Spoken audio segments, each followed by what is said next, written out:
বেশ, তাহলে আমরা একটু পুরোনো দিনের পড়াগুলো করি। তো রিনা চক্রবর্তী আছেন, আমি হ্যাঁ ম্যাম। প্রথমে জিজ্ঞেস করি। আচ্ছা, একটু বলার চেষ্টা করি আমরা যে কালপুরুষের 9 নম্বর যে রাশি, সেই হুম। রাশিটি কি?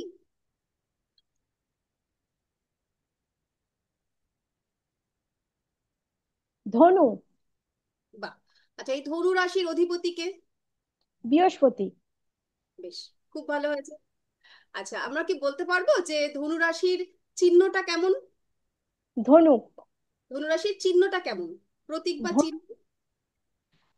ম্যাম ধনুকের মতো। ধনুকের মতো। অশ্বারোহী পুরুষ যার হাতে ধনুক আছে। আচ্ছা।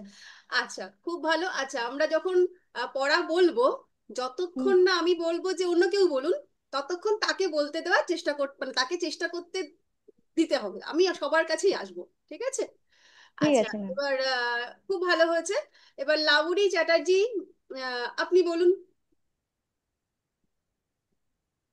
আপনি আমাকে বলুন যে কালপুরুষের যে 6 নম্বর রাশিটি, তার কি নাম? শোনা যাচ্ছে না আপনার কথাটা। কন্যা রাশি। আচ্ছা, বেশ, কন্যা রাশির অধিপতি গ্রহকে? আহ বুধ। বুধ, খুব ভালো কথা। আচ্ছা, তাহলে আমরা একটু জেনে নিই যে কন্যা রাশির প্রতীকটা কেমন। কন্যা রাশির প্রতীক হচ্ছে একজন মেয়ে, মেয়ের হাতে শস্য। বেশ, ঠিক আছে। নৌকায় একজন কুমারী, তার হাতে একগুচ্ছ শস্য। শস্য। খুব ভালো। এবার প্রকৃতির কাছে যাব। প্রকৃতি। হ্যাঁ ম্যাডাম, বলুন। আচ্ছা, তাহলে প্রকৃতি বলুক যে কালপুরুষের যে 12 নম্বর রাশি, তার কি নাম? মিন। মীন রাশি। মীন রাশির অধিপতি গ্রহ? বৃহস্পতি। আর তার প্রতীক কি? প্রতীক ছিল ম্যাডাম, ওই অগাধ সমুদ্রে দুটো মাছ। বাহ, খুব সুন্দর। এবার আমরা যাব শিল্পীর কাছে। শিল্পী, শিল্পী হ্যাঁ বিশ্বাস। হ্যাঁ, বলুন। হ্যাঁ, শিল্পী বিশ্বাস, শিল্পী বলো যে কালপুরুষের আহ, দ্বিতীয় যে রাশিটি, তার আহ, নাম এবং তার অধিপতির নাম। কালপুরুষের দ্বিতীয় দ্বিতীয় রাশি, বৃষ রাশি। বৃষ রাশির অধিপতি গ্রহ? বৃষ রাশির অধিপতি গ্রহ হলো শুক্র বা ভেনাস, আর প্রতীক হচ্ছে ষাঁড়। একদম, খুব ভালো হয়েছে। আচ্ছা, এবার শিবানীর কাছে যাব। শিবানী দাস। তো অন্য জায়গা থেকে অর্ডার করতে হবে, অন্য অ্যাপ থেকে। শিবানী দাস। বিরক্তি থেকে অর্ডার করতে আচ্ছা, বাকি সকলের আগের দিনও আমাদের ক্লাস করার সময় ভীষণ অসুবিধা হচ্ছিল। সেটা হচ্ছে আপনারা প্রত্যেকেই যখন আপনাদেরকে জিজ্ঞাসা করা হয়ে যাবে, তারপরে আপনাদের যে মাইক্রোফোনটা আছে ওটা আপনারা অফ করে দেবেন। না হলে ব্যাকগ্রাউন্ড সাউন্ড আসলে খুব অসুবিধা হয়ে যায়। যেমন রিনার মাইক্রোফোনটা এখনো অন আছে, বন্ধ করে দিন। বাকিদেরকেও সেটা রিকোয়েস্ট করব। শুধু যখন যার নামটা বলবো তখন তিনি হচ্ছে তার মাইক্রোফোনটা অন করে দেবেন। তো এখানে শিবানী কি আছেন? নেই হয়তো। আচ্ছা, তাহলে যোগীরাজ, আপনি বলুন। হ্যাঁ ম্যাম।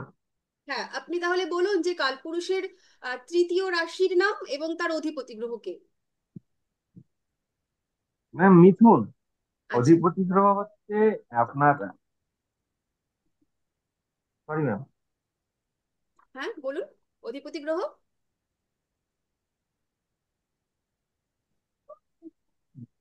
মিথুন এক দুই তিন, বুধ ম্যাম। আচ্ছা, বুধ। আচ্ছা, আমরা কি বলতে পারবো যে মিথুন রাশির প্রকৃতি বা চিহ্ন কেমন? মিথুন রাশির প্রকৃতি বা চিহ্ন, আহ আচ্ছা, কোনো ব্যাপার না। ম্যাম, ম্যাম চলে ভুলে যাই। ম্যাডাম, গেছি। আমার আনমিউট হচ্ছিল না। হ্যাঁ। এবারে মনে হয় হয়েছে। হ্যাঁ, তাহলে শিবানী আপনি বলুন যে মিথুন রাশির চিহ্ন বা প্রকৃতি প্রতীক কেমন? আলিঙ্গনাবদ্ধ নরনারী। বেশ। তারপরে আর কার কাছে চলে যাব নাম? আচ্ছা, সোমজিৎ দে। সোমজিৎ, চলে আসুন। হ্যাঁ ম্যাম বলুন। আচ্ছা, কালপুরুষের 4 নম্বর রাশির নাম এবং অধিপতির নাম বলুন।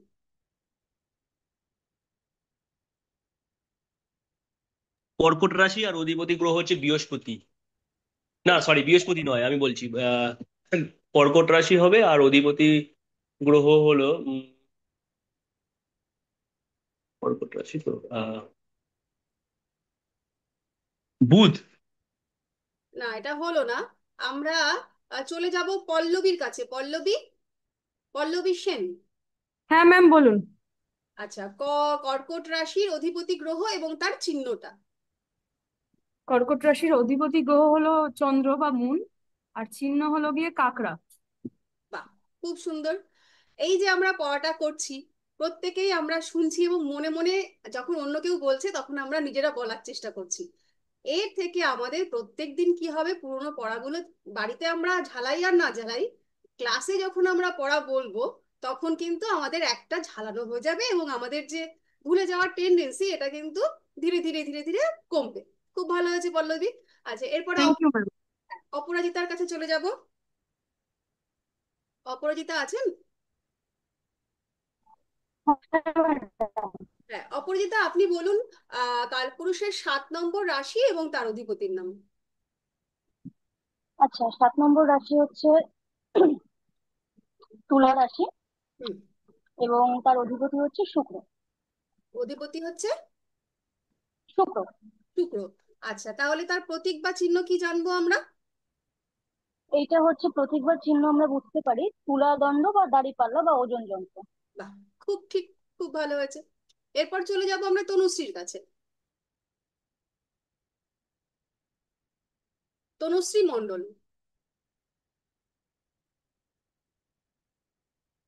কোনো কারণে তনুশ্রী হয়তো শুনতে পাচ্ছেন না। তারপরে চলে যাব আমরা রূপ প্রামাণিক।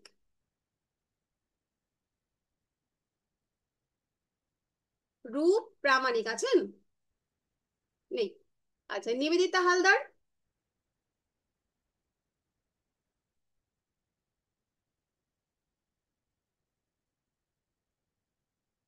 গৌতম বোস। হ্যাঁ ম্যাম, আনমিউট হচ্ছিল না। আচ্ছা আচ্ছা, বেশ, তাহলে নিবেদিতা আপনি বলুন আমাদের কালপুরুষের অষ্টম রাশির নাম এবং তার অধিপতি। বৃশ্চিক রাশি, হুম। অষ্টম রাশি আর মঙ্গল, আচ্ছা। অধিপতি গ্রহ হলো মঙ্গল। হ্যাঁ, আর ওর প্রতীক বা চিহ্ন? আহ বৃশ্চিক রাশির বৃশ্চিকটা মাথায় রাখুন। বৃশ্চিক বলতে আমরা কি বুঝি, ঠিক তাই হবে চিহ্নটা। বেশ, আপনি ভাবতে উম, থাকুন, আমরা চলে যাই গৌতম বাবুর কাছে। গৌতম বোস আছেন? উনিও কোনো কারণে হয়তো নেই। তাহলে আমরা ঝুমা ব্যানার্জির কাছে চলে যাই। হ্যাঁ, হ্যাঁ ম্যাম বলুন। তাহলে আপনি বলুন বৃশ্চিক রাশির প্রতীক বা চিহ্নটা কি? বৃশ্চিক রাশি হচ্ছে ওই কাঁকড়া বিছা। একদম ঠিকঠাক, খুব ভালো হয়েছে। আচ্ছা, এরপরে Thank- অরূপ কুমার বাবু, অরূপ কুমার নাথ আছেন? নেই। সৌরভ আছেন?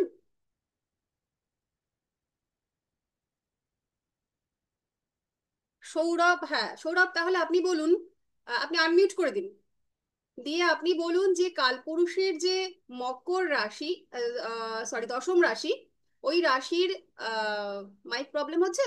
আচ্ছা, আমি এখান থেকে আনমিউট করে দিচ্ছি।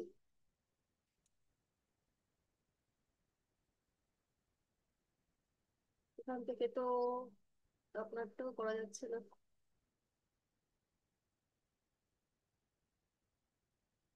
জানি না হ্যাঁ। কে এসছেন। হ্যাঁ, আমি সৌরভ দে।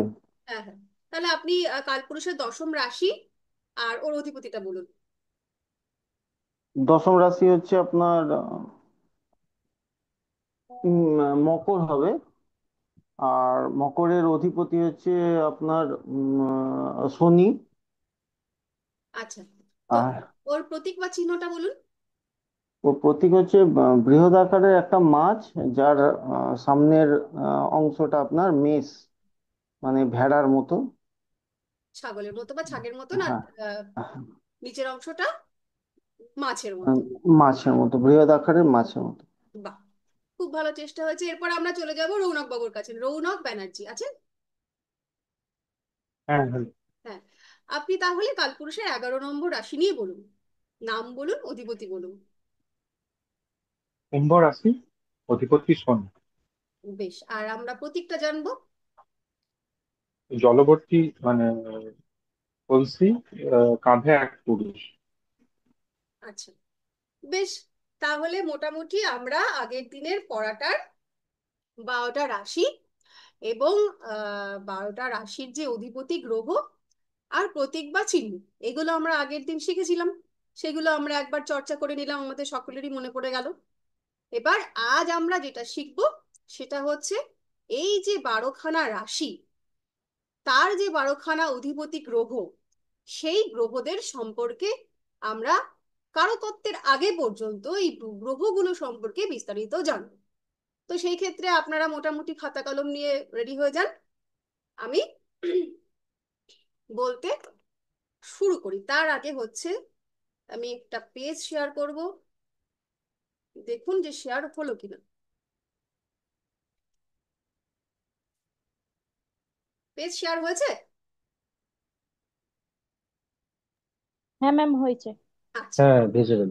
বেশ, তাহলে আমরা গ্রহ গ্রহ পেয়েছি এখনো পর্যন্ত 9খানা গ্রহ, তাই তো? 9খানার মধ্যে আমরা অধিপতি হিসাবে 7টা গ্রহর নাম পেয়েছি। বাকি দুটো গ্রহ হচ্ছে রাহু এবং কেতু, যেগুলোকে বলা হয় ছায়া গ্রহ। তো এখনো পর্যন্ত বেদে, মানে বেদে উল্লেখিত আছে 14টি গ্রহের নাম। 14টি গ্রহের নাম উল্লেখ করা আছে বেদে, এখনো পর্যন্ত আবিষ্কৃত হয়েছে 11টি। আর আমরা মূলত বৈদিক জ্যোতিষে 9খানা গ্রহ নিয়ে আমরা কাজ করে থাকি। সেগুলো আমরা মোটামুটি জেনেছি, তাদের নামগুলো: রবি, চন্দ্র, মঙ্গল, বুধ, বৃহস্পতি, শুক্র, শনি এবং রাহু, কেতু। এই পর্যন্ত আমরা জেনেছি। এইবার এই যে গ্রহগুলো, তাদের আবার বিভাজন হয়। তাদের গুণগতভাবে, তাদের তত্ত্বগতভাবে, তাদের স্বভাবগতভাবে আমরা যেমন রাশির বিভাজনগুলো এর আগে জেনেছিলাম, সেই রকম ভাবে আমরা আজ জানবো হচ্ছে গ্রহর বিভাজন। তো এই যে গ্রহের বিভাজন, সেগুলো কি কি? তো আমরা এর আগে জেনেছি যে জ্যোতিষে দুখানা আলাদা আলাদা ধারা, একটা হচ্ছে ফলিত জ্যোতিষ আর একটা হচ্ছে গণিত জ্যোতিষ, রাইট? তো এই যে ফলিত জ্যোতিষ এবং গণিত জ্যোতিষ দুটো আলাদা ধারা, তো দুটো আলাদা ধারায় গ্রহ সম্পর্কে ধারণা কিন্তু একেবারেই আলাদা। গণিত জ্যোতিষের ক্ষেত্রে গ্রহের যে ধারণা এবং ফলিত জ্যোতিষের ক্ষেত্রে গ্রহের যে ধারণা, সেটা কিন্তু একেবারে এক নয়। দুটোই যে মানে পুরোপুরি এক তা কিন্তু নয়। তো আমরা ফলিত জ্যোতিষ অনুযায়ী গ্রহগুলোর ভাগ বা গ্রহগুলোর বিভাজনটা আজকে আমরা জানবো। তো প্রথমেই আমরা লিখবো হচ্ছে দীপ্ত গ্রহ। প্রথম হ্যাঁ। গ্রহগুলোকে ভাগ করা হয়, সেটা প্রথম ভাগ হচ্ছে দীপ্ত গ্রহ। বুঝতে পারা গেছে? দীপ্ত গ্রহ, দীপ্ত গ্রহের মধ্যে পড়ছে হচ্ছে রবি এবং চন্দ্র।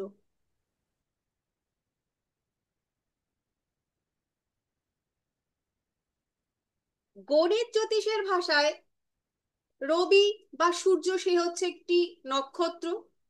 সে নিজের আলোতেই আলোকিত, তার সে নিজেই আর কি স্বয়ংসম্ভু।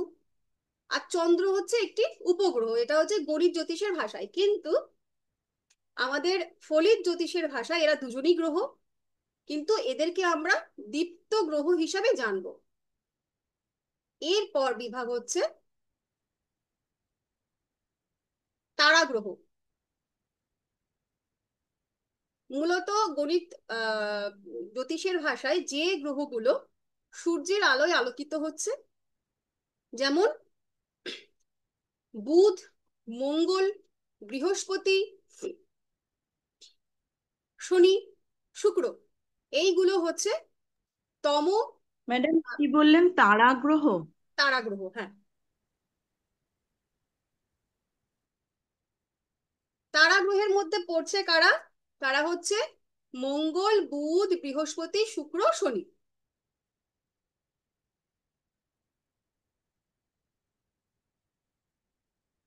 এবং আরেকবার বলবেন ম্যাডাম, শুনতে পেলাম না ঠিক। ম্যাম, এদেরকে তারা গ্রহ বলা হয় কেন? তারা গ্রহ বলা হয় কারণ হচ্ছে এদের নিজস্ব আলো নেই, গণিতের ভাষায় এরা সূর্যের আলোকে আলোকিত হচ্ছে। এটা গণিতের ভাষায় না ফলিতের এটা ভাষায়? গণিতের ভাষায়। আরেকবার একটু বলবেন মঙ্গল, তারপরে কি বললেন? মঙ্গল, বুধ, বৃহস্পতি, শুক্র, শনি।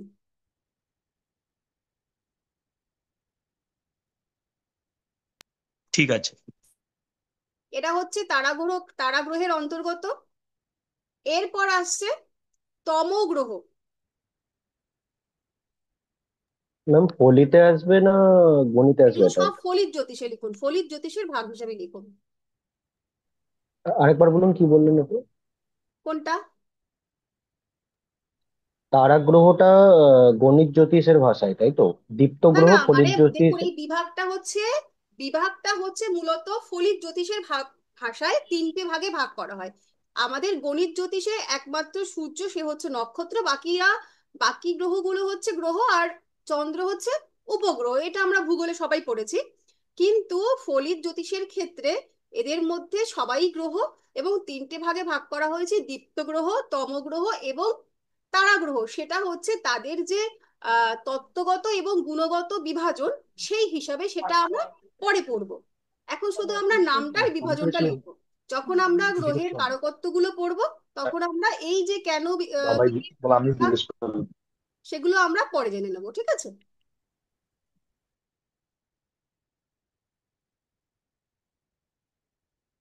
আচ্ছা, এবার তারা গ্রহ হয়ে গেছে। এবার আমরা লিখবো হচ্ছে তম গ্রহ।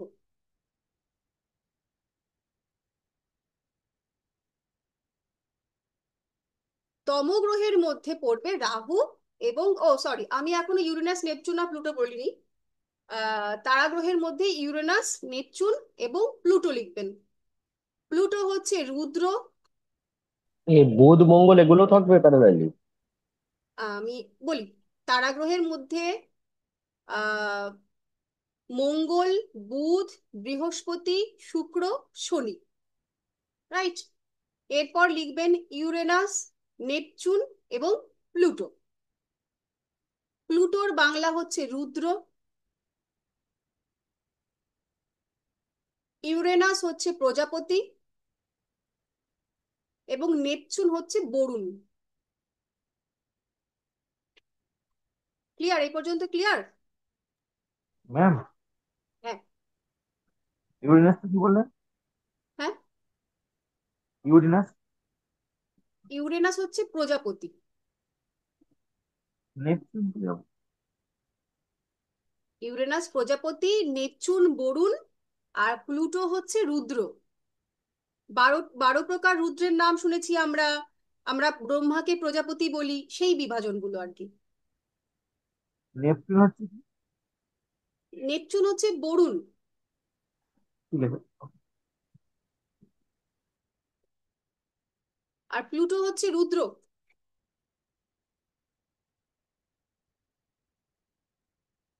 এরপরে আমরা চলে যাব হচ্ছে তম গ্রহ। তম গ্রহ মূলত দুজনকে বলা হয়, একটি হচ্ছে রাহু আর একটি হচ্ছে কেতু। এবার এই রাহু কেতু, এরা সরাসরি ভাবে গ্রহ এদেরকে বলা হয় না, এদেরকে ছায়া গ্রহ বা শ্যাডো গ্রহ বলা হয়। রাহুর উৎপত্তি সম্পর্কে পৌরাণিক ব্যাখ্যা আছে, আমরা মোটামুটি সকলে জানি।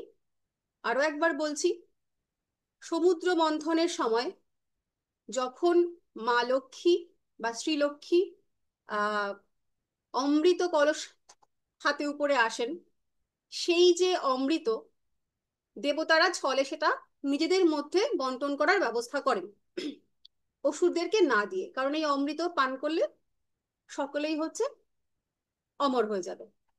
তো তারা কি করেন, সেই অমৃতটা নিজেদের মধ্যে বন্টন করার ব্যবস্থা করেন, এবং শ্রী বিষ্ণু তিনি মোহিনী রূপ ধারণ করে সেই অমৃতের বিভাজন করতে থাকেন। এরকম সময় সরভানু সরভানু বলে একজন অসুর, তিনি হচ্ছেন এই ঘটনাটি জানতে পারেন, এবং সে কি করে, সে ছদ্মবেশে দেবতাদের রূপ ধারণ করে ওই দেবতাদের শাড়ির মধ্যে গিয়ে অমৃত অমৃত নেওয়ার জন্য বসে থাকে বা ব্যবস্থা করে আর কি। তো যখন অমৃত প্রদান হয় তখন মোটামুটি যেই সময় ওই ওষুধটি অমৃত পান করে তার অমৃত গলা পর্যন্ত নামে, এরকম সময় চন্দ্র এবং সূর্য তারা বিষয়টি জানতে পারে এবং গিয়ে তারা বিষ্ণুর কাছে খবরটি দিয়ে দেন। এবং বিষ্ণু তখন তার সুদর্শন চক্র দিয়ে ওই যে রাক্ষসটি তার মস্তক কর্তন করেন। এবার যেহেতু ততক্ষণে অমৃত গলা পর্যন্ত নেমে গেছিল, তাই ওই অমৃত পানের জন্য যেটা অমর হয়ে যাওয়া, তাই সেই রাহু কেতু মানে এই যে অসুরটি সে দ্বিখণ্ডিত হলেও সে জীবিত থাকলো। তার মস্তকের ঊর্ধ্বাংশটি সেটি হলো রাহু, এবং মস্তকের পরবর্তী যে অংশটি সেটি হচ্ছে কেতু। এটা হচ্ছে পৌরাণিক ব্যাখ্যা অনুযায়ী। আর যদি আমরা আহ গ্রহের অবস্থানগত বিষয় দেখি, তাহলে আমরা ম্যাম এইটা যদি আরেকবার একটু বলেন, কোনটা? পৌরাণিক ব্যাখ্যাটা। আপনি যখন রেকর্ডেড ভিডিও পাবেন সেটা আরেকবার শুনে নেবেন। মোটামুটি ওই যে রাহু কেতু যখন ওই সরভানু বলে যে রাক্ষসটি ছিল, সে অমৃত পান করতে গিয়ে অমৃত পান করার ফলে এইটুকু সে খেয়ে ফেলেছিল, আর বিষ্ণু গলা কেটে দিল। উপরের টুকু রাহু আর নিচের টুকু কেতু। এটা আমি শর্টে বললাম। আচ্ছা, এইবার আমরা এই ছবিটার দিকে একটু তাকাবো। এই যে আমরা মোটামুটি এটা দেখছি সূর্য, সূর্যের পরে বুধ, শুক্র, এটা হচ্ছে পৃথিবী।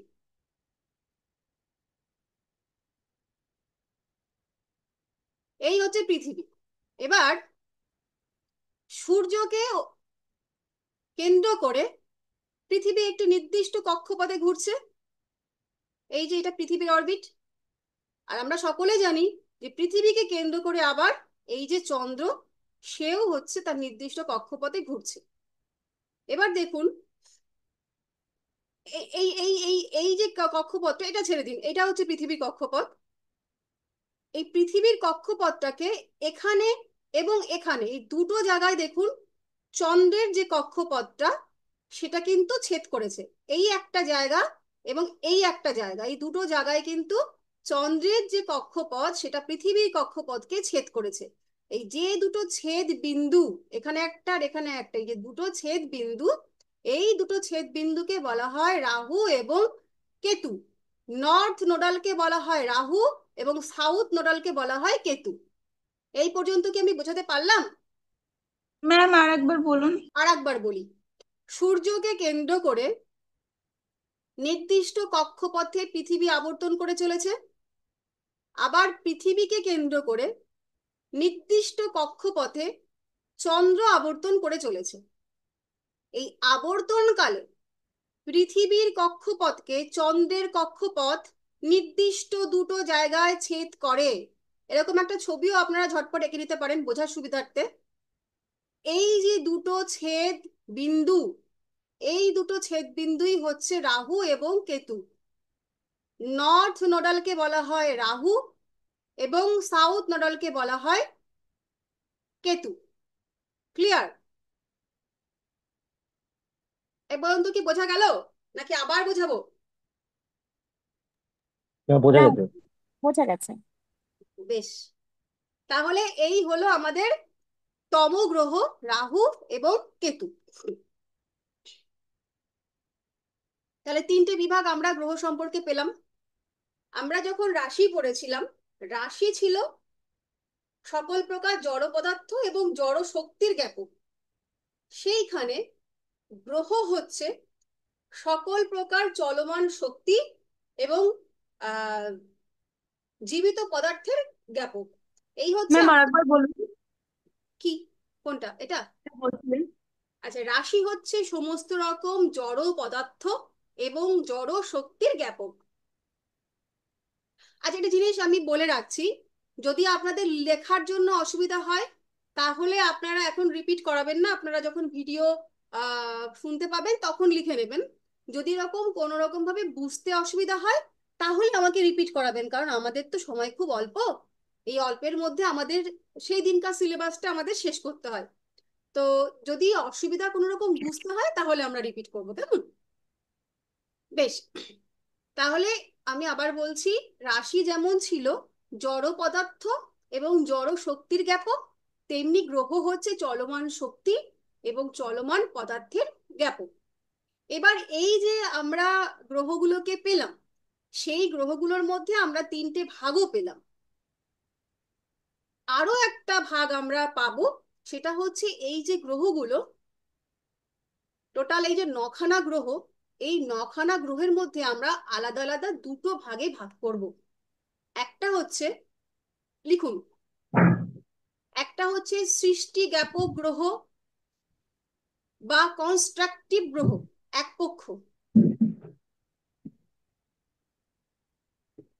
সৃষ্টি জ্ঞাপক গ্রহ বা কনস্ট্রাকটিভ গ্রহ। আরেকটি হচ্ছে ধ্বংস জ্ঞাপক গ্রহ বা ডিস্ট্রাকটিভ গ্রহ। বলছি এই ভাগটা কিসের উপর ভিত্তি করে হচ্ছে? হবে, আগে আমরা এটাকেও লিখে নিই, তারপর আমি বলছি। সৃষ্টি জ্ঞাপক গ্রহ এবং ধ্বংস জ্ঞাপক গ্রহ। আচ্ছা, এবার কিভাবে এই ভাগটা হচ্ছে দেখে নেই। আমরা সকলেই জানি যে সূর্য হচ্ছে সমস্ত জীবনের উৎস। সূর্য সমস্ত জীবনের উৎস। আর কারকত্ব অনুযায়ী শনি গ্রহ হচ্ছে মৃত্যুর কারক। আমরা এখনো কারক করিনি, তথাপি আমরা এই দুটো জেনে নিই যে জীবনের উৎস হচ্ছে সূর্য বা রবি, আর মৃত্যুর কারক গ্রহ হচ্ছে শনি। এবার আমরা বসবাস করছি হচ্ছে এই পৃথিবীতে। লগ্ন চার্টে যেটি আপনার লগ্ন, সেটি হচ্ছে পৃথিবী। বাকি যে সেই পৃথিবী সাপেক্ষে বাকি যে গ্রহগুলো, সেগুলো বিভিন্ন রকম ভাবে আমাদের চারিপাশে আবর্তিত, বা নির্দিষ্ট চার্টের চারিপাশেও আমরা দেখে থাকি বিভিন্ন রাশিতে তারা 12টি রাশিতে বিভক্ত হয়ে রয়েছে।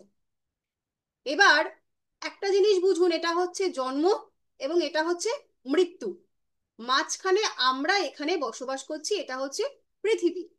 তাহলে খুব স্বাভাবিক ভাবে আমরা যদি ভাবি যে আমাদের আমাদের সঙ্গে জীবনের যে কারক শক্তি, তার মাঝখানে যারা বাধা দিচ্ছে, তারাই মৃত্যুর সাপোর্টার। পৃথিবী এবং সূর্যের মাঝখানে যে গ্রহগুলো আসছে, তারা হচ্ছে জীবনের শক্তিটাকে বাধা দিচ্ছে। তারাই হচ্ছে মৃত্যুর সাপোর্টার, বা তারা হচ্ছে ধ্বংস জ্ঞাপক, তারা সৃষ্টিকে বাধা দিচ্ছে। তারা কারা? তারা বুধ, তারা শুক্র, তারা নিজে শনি একটা, সে মৃত্যুর কারক। শনি, বুধ আসলো এবং শুক্র আসলো, সঙ্গে হচ্ছে রাহু। এই হচ্ছে এই নর্থের যে, যখন আমি তো এখানে ছবি একটা সাধারণভাবে এঁকেছি, যখন পুরোপুরি বিজ্ঞানসম্মত ভাবে বা গাণিতিক ভাবে আঁকা হয়, তখন এটা থাকবে এদের মাঝখানে। তো রাহু, এই তিনগুলো, এই যে বুধ, শুক্র, রাহু এবং শনি, এরা হচ্ছে সূর্যের বিপরীত তত্ত্ব এবং এরা সৃষ্টির একেবারেই উল্টো দিকের সত্তা। তারা হচ্ছে ধ্বংস জ্ঞাপক। এটুকু বোঝাতে পেরেছি? হ্যাঁ ম্যাম। বেশ, তাহলে এটা আপনারা নিজেদের ভাষায় লিখে নিন। বুধ, ম্যাডাম আরেকবার একটুখানি বললে ভালো হতো। আবার বলি, এটা একটু বুঝে হুম। নেওয়ারই বিষয়। আমি একবারের জায়গায় তিনবার বুঝাবো, অসুবিধা নেই, কারণ এটা থেকেই আপনাদের পরবর্তীকালে শত্রু মিত্রটা বুঝতে সুবিধা হবে। আমরা জানি যে সূর্য হচ্ছে সমস্ত শক্তির উৎস, রাইট? আর আমরা এবার জানবো যে সমস্ত মৃত্যু বা ধ্বংসের কারক গ্রহ হচ্ছে শনি। তাহলে এরা দুজন হচ্ছে একে অন্যের একেবারে বিপরীত। সূর্য হচ্ছে জন্মের কারক, শনি হচ্ছে মৃত্যুর কারক। এই হচ্ছে আমরা পৃথিবীতে বসবাস করছি, এটা আমাদের লগ্ন। তো এই পৃথিবী সাপেক্ষে যারা যারা সৃষ্টির কারক বা এনার্জিকে আসতে বাধা দিচ্ছে, বা যারা যারা আমাদের জন্মের কারকে বা জীবন্ত থাকার কারকে বাধা দিচ্ছে, তারা তারা কি হচ্ছে? তারা মৃত্যু সাপোর্টার, তারা এর বন্ধু। তাহলে তারা কারা? যারা কিনা এই সূর্য থেকে যে আগত শক্তি তাকে আসতে বাধা দিচ্ছে, জীবনী শক্তিকে, তারা হচ্ছে বুধ, তারা হচ্ছে শুক্র, তারা হচ্ছে রাহু এবং শনি নিজে।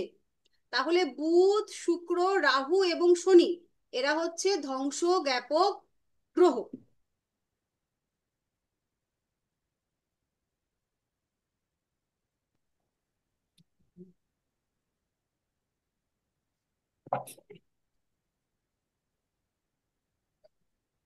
এটুকু ক্লিয়ার?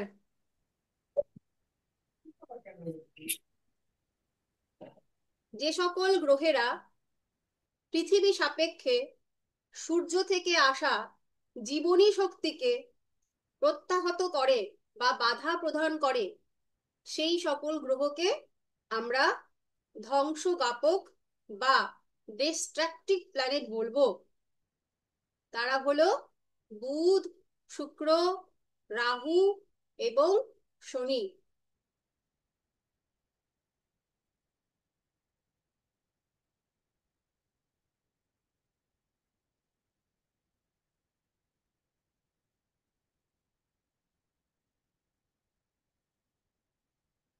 হয়েছে এটুকু? ক্লিয়ার? একটা হু বলুন হয়ে গেলে। ম্যাম হ্যাঁ বলছি ম্যাম, কি হ্যাঁ, হ্যাঁ ম্যাম, হ্যাঁ, হ্যাঁ, হ্যাঁ। বিষয়টা তাহলে কি হবে? এখনো বিষয় বুঝতে অসুবিধা আছে? না, বিষয়টা বুঝতে অসুবিধা নেই, মানে কেতুটা কি তাহলে মানে এ ডিস্ট্রাকটিভ আসেনি তো প্ল্যানেট এখনো, হবে? আমরা শুধু সবে 3-4টে গ্রহ পেয়েছি, আগে আমরা এটুকু করি, কেতুরটা পরে যাচ্ছি। আচ্ছা। হ্যাঁ, এরপরে আমরা তাহলে মোটামুটি আমরা ধ্বংসজ্ঞাপক গুলোকে পেলাম বা মৃত্যু সহায়ককে পেলাম। এরপরে দেখুন, ঠিক এটা এটা ছিল সূর্য থেকে পৃথিবী পর্যন্ত। এবার আমরা পৃথিবী থেকে মৃত্যুর দিকে যাচ্ছি। তাহলে আমাদের আমাদের এবং মৃত্যুর মাঝখানে যারা বাধা প্রদান করছে, যারা মৃত্যুকে বাধা প্রদান করছে, তারাই হচ্ছে জীবনের কারক, তারা জীবনের সাপোর্টার, তারা এর বন্ধু। তাহলে পৃথিবী এবং শনির মাঝখানে যে গ্রহগুলো, অর্থাৎ মঙ্গল, বৃহস্পতি, রবি, চন্দ্র, এই যে চন্দ্র, এবং এই যে কেতু, সাউথ নোডালে যে ছিল কেতু, এরা হচ্ছে সৃষ্টি জ্ঞাপক বা মৃত্যুর বিরোধী গ্রহ। যারা মৃত্যু দেয় না, মৃত্যুকে বাধাপ্রাপ্ত করে, তারাই হচ্ছে সৃষ্টি জ্ঞাপক। তারা কারা? তারা হচ্ছে মঙ্গল, বৃহস্পতি, চন্দ্র, রবি এবং কেতু। এই দুটো প্রকারভেদ কিসের হিসাবে করলেন এটা? সৃষ্টি জ্ঞাপক আর সৃষ্টি ধ্বংস জ্ঞাপক, জ্ঞাপক? এটাই তো বোঝালাম এতক্ষণ ধরে। সৃষ্টি জ্ঞাপক কেন? তারা মৃত্যুকে বাধা দিচ্ছে, যারা, তারা সৃষ্টির কারক। আর যারা ধ্বংস জ্ঞাপক, যারা কিনা সৃষ্টিকে বাধা দিচ্ছে, তারা ধ্বংসের কারক। কেন? তাদের এই বিভাজনটা এইভাবে। ম্যাম বুঝতে এরা পারলাম ম্যাম এটা, কিন্তু এই প্রকারভেদটা কিসের প্রকারের, কিসের ভিত্তিতে প্রকারভেদটা হচ্ছে? প্রকার ভেদটা হচ্ছে কারকত্বের ভিত্তিতে। প্রত্যেকটা গ্রহ ওকে। কিছু কিছু নির্দেশ, পদার্থকে নির্দেশ করে, বিষয়বস্তুকে নির্দেশ করে। সেই কারকত্ব আমরা এখনো পড়ে পারিনি, কিন্তু প্রত্যেকটা গ্রহের একটা বেসিক উদ্দেশ্য থাকে, জীবন এবং মৃত্যু। এটা হচ্ছে বেসিক উদ্দেশ্য। নখানা গ্রহের মধ্যে কিছু গ্রহ আছে তারা জীবনের সাপোর্টার, তারা জীবন দায়ী। আর কিছু গ্রহ আছে তারা মৃত্যুর সাপোর্টার বা ধ্বংসকারক গ্রহ, তারা চাইবেই ধ্বংস করতে। তো কারক গ্রহ এবং সৃষ্টিকারক গ্রহ তারা কেন? কারণ পৃথিবী সাপেক্ষে সূর্যের থেকে যে সকল গ্রহগুলো মৃত্যুকে বাধা দিচ্ছে, তারা সৃষ্টিজ্ঞাপক। আর যে সকল গ্রহ সূর্যকে বাধা দিচ্ছে বা সূর্য থেকে আগত জীবনী শক্তিকে বাধা দিচ্ছে, তারা হচ্ছে আহ ধ্বংসজ্ঞাপক। এটা হচ্ছে আহ মূল কথা। এটুকু ক্লিয়ার? হ্যাঁ ম্যাম, মূল এরা কারক সূর্য থেকে আসা শক্তিকে বাধা প্রদান করছে না, তাই তো? কারা? যারা সৃষ্টি জ্ঞাপক। সৃষ্টিজ্ঞাপক, দেখুন সৃষ্টিজ্ঞাপক কারা আছে, এইখান থেকে এই পর্যন্তটা ভাবুন। এটা হচ্ছে মৃত্যুর রাস্তা। হুম, পৃথিবী থেকে শনি পর্যন্ত মৃত্যুর রাস্তা। এখানে কারা কারা অবস্থান করেছে? মঙ্গল, চন্দ্র আছে, বৃহস্পতি আছে, এবং সূর্য নিজে, সে হচ্ছে আদপেই জীবনের কারক। আর কেতু এখানটায় আছে। যখন আমরা গাণিতিক ভাবে ছবিটা যদি আঁকতে পারতাম, তাহলে কেতুটা মোটামুটি এই রাস্তাটায় আসতো। ঠিক আছে? তাহলে এই চন্দ্র, মঙ্গল, বৃহস্পতি, কেতু, এরা হচ্ছে জীবন এবং মৃত্যুর মাঝখানটাতে বাধা সৃষ্টি করছে, মৃত্যুকে আসতে বাধা দিচ্ছে। তাহলে এটা মৃত্যুর যারা বিরোধী, তারা কি হয়ে গেল? তারা সৃষ্টিজ্ঞাপক হয়ে গেল। ক্লিয়ার? বোঝাতে পারলাম? হ্যাঁ ক্লিয়ার। দুটো হ্যাঁ গ্রুপ, ম্যাডাম ক্লিয়ার। দুটো গ্রুপ মনে করুন, গ্রহদের মধ্যে দুটো আলাদা আলাদা গ্রুপ আছে। এক গ্রুপ নাম্বার এ, তারা হচ্ছে সৃষ্টিকাপক, তারা কি করে? মৃত্যুকে আসতে বাধা দেয়। আর গ্রুপ নাম্বার বি, তারা হচ্ছে ধ্বংসকাপক, তারা কি করে? তারা হচ্ছে জীবনী শক্তিটা পৃথিবীতে আসতে বাধা দেয়। এই দুটো প্রকারভেদ, ঠিক আছে? বাকিটা আরো দুবার তিনবার যখন আপনারা দেখুন দেখুন ব্যাপারটা প্রথম যারা একেবারে জ্যোতিষ শিখছেন বা যারা প্রথম ক্লাস করছেন, তাদের একটু একবার দুবার হয়তো অসুবিধা হবে, প্রথমবার তো। দুবার তিনবার যখন আপনারা এই ভিডিওটা পরবর্তীকালে আবার শুনবেন, আস্তে আস্তে ক্লিয়ার হয়ে যাবে। একটা ভিডিও আপলোডের পরে আবার আপনারা একবার দুবার নিজেদের মতন করে শুনবেন, আশা করি ক্লিয়ার হয়ে যাবে। তারপরেও যদি ক্লিয়ার না হয় তো আছি, অসুবিধা নেই। এইবার এই যে দুটো গ্রহর ভাগ, তাহলে আপনারা নিজেরা নিজেরা দুটো কলাম করে লিখে নিন। একদিকে সৃষ্টিজ্ঞাপক গ্রহগুলোর নাম, আর একদিকে ধ্বংসজ্ঞাপক গ্রহগুলোর নাম। লিখে আমায় জানান কি কি লিখলেন।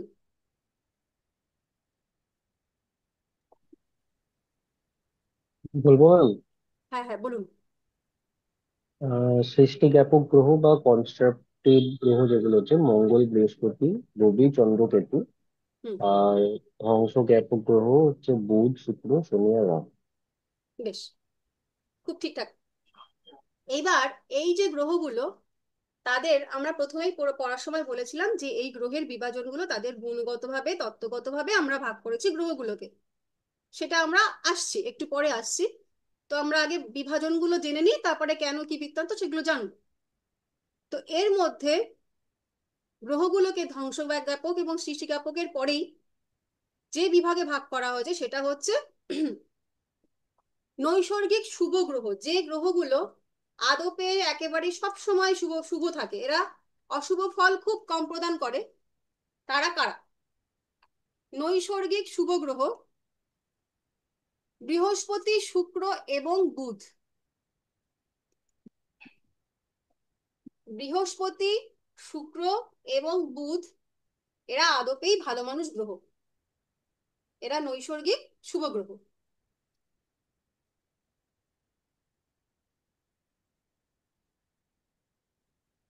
এরপরে আমরা লিখব নৈসর্গিক অশুভ গ্রহ।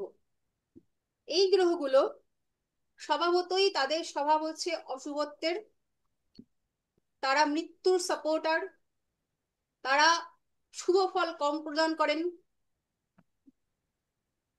একেবারেই যারা শুভর বিপরীত, সেই গ্রহগুলো হচ্ছে নৈসর্গিক অশুভ গ্রহ। তারা কারা? তারা হচ্ছে শনি, রাহু, মঙ্গল এবং কেতু।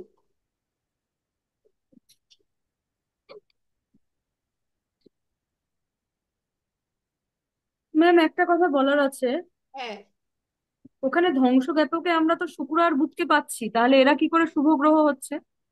না, নৈসর্গিক শুভ গ্রহ ধ্বংসগ্রাপক হলেও শুভ এবং অশুভর মধ্যে যখন জন্ম চার্টে আপনার এই গ্রহগুলো বিভিন্ন রকম ভাবে প্লেসমেন্ট করবে, এরা ধ্বংসগ্রাপক হলেও এই গ্রহগুলো আবার তাদের যে গুণগত পার্থক্য আছে, সেই পার্থক্য অনুযায়ী মানুষের জীবনে কিছু কিছু কারকের কারক মানে নির্দেশক। তো সেই যে নির্দেশকগুলো মানে কোনো গ্রহ যে পদার্থটাকে নির্দেশ করছে, সেই পদার্থটা অনুযায়ী সেটা আমাদের মানব জীবনে শুভ কারক। এই জন্য এই গ্রহগুলোকে শুভ কারক বলা হয়, কিন্তু বেসিক্যালি এরা হচ্ছে ধ্বংসজ্ঞাপক। ওকে। সেটা আমরা ধীরে ধীরে বুঝবো, আস্তে আস্তে বুঝবো। শুভ গ্রহ আর আরেকটা কি কি কি একটা বললেন? হচ্ছে নৈসর্গিক শুভ গ্রহ, যারা চেষ্টা করে মানুষের জীবনে শুভ ফল দিতে, তারা হচ্ছে বৃহস্পতি, তারা হচ্ছে শুক্র, তারা হচ্ছে বুধ।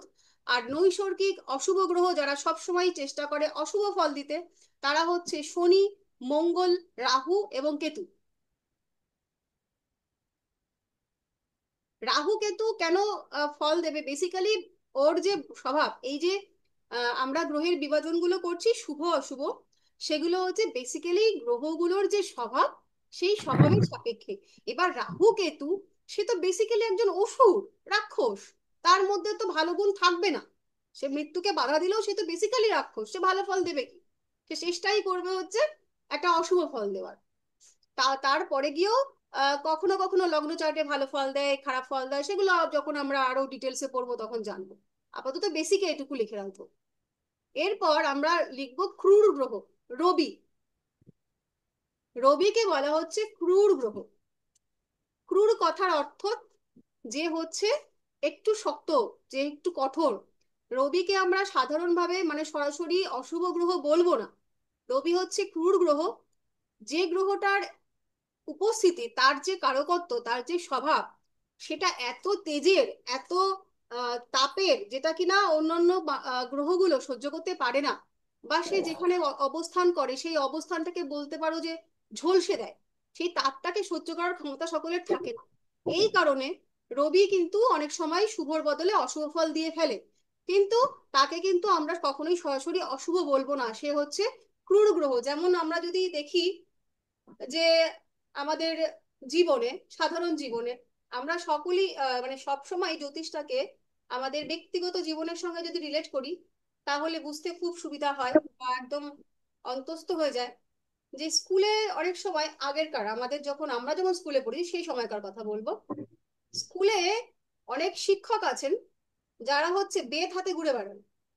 পড়া না পারলে এমন পেটান পেটায় যে ছাত্র পরের দিন বাপ বাপ করে পড়া করে আসে। কিন্তু তাহলে কি বেসিক্যালি সেই ছাত্র মহলে কি ওই যে স্যার, ওই যে শিক্ষক, উনি কিন্তু খুবই খারাপ। বাবা গো, ওই মাস্টারমশাই এসছেন মানে একদম ভীষণ খারাপ, ভীষণ খারাপ ছাত্রদের কাছে। কিন্তু উনি কি বেসিক্যালি খারাপ? উনি তো ভালোর জন্যই করেন, কিন্তু ওনার যে পদ্ধতিটা, সেই পদ্ধতিটা হয়তো একটু শক্ত।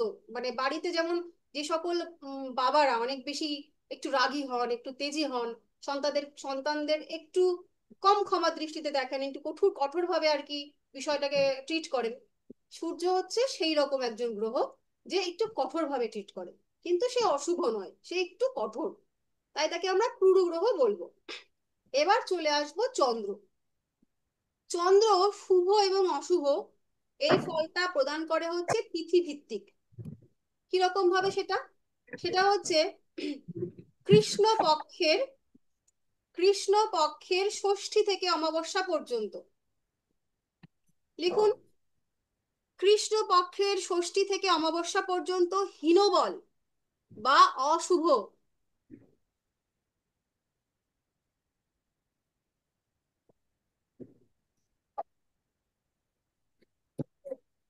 কৃষ্ণ পক্ষের ষষ্ঠী থেকে অমাবস্যা পর্যন্ত হীনবল বা অশুভ। শুক্ল পক্ষের একাদশী থেকে কৃষ্ণ পক্ষের পঞ্চমী পর্যন্ত। শুক্ল পক্ষের একাদশী থেকে কৃষ্ণ পক্ষের পঞ্চমী পর্যন্ত শুভ।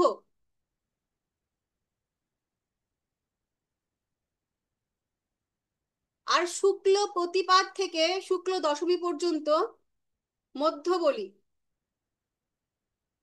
শুক্ল প্রতিপাদ থেকে শুক্লা দশমী পর্যন্ত মধ্য বলি।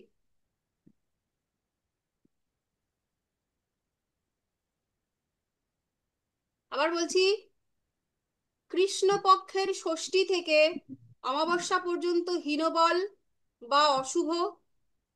শুক্ল পক্ষের একাদশী থেকে কৃষ্ণ পক্ষের পঞ্চমী শুভ। আর শুক্ল প্রতিপাদ থেকে শুক্ল দশমী পর্যন্ত মধ্য বলি।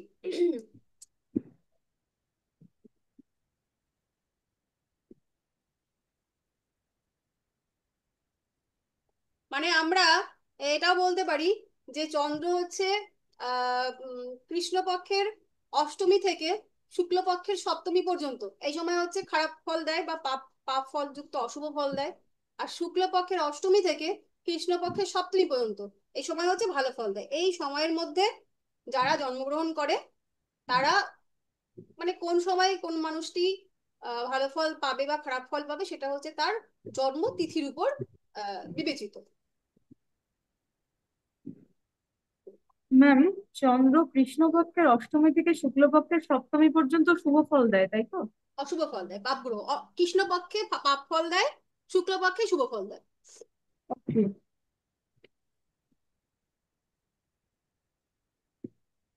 এরপর আহ ব্যক্তিগত চার্টের ব্যাপার তো থাকবেই।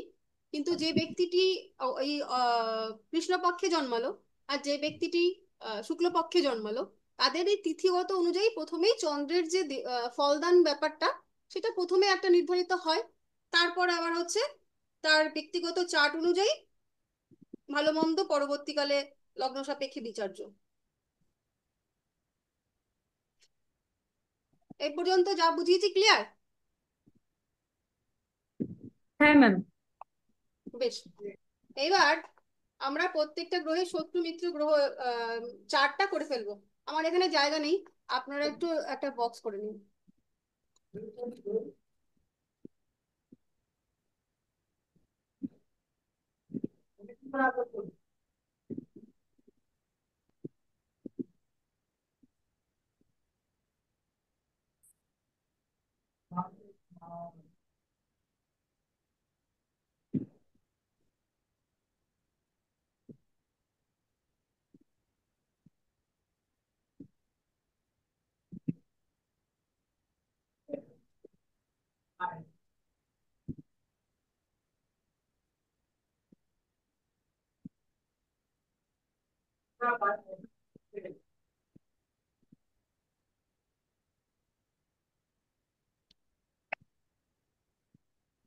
প্রথমে প্রত্যেকটা গ্রহের নাম একবারে আপনারা সারণী ধরে লিখে নিন।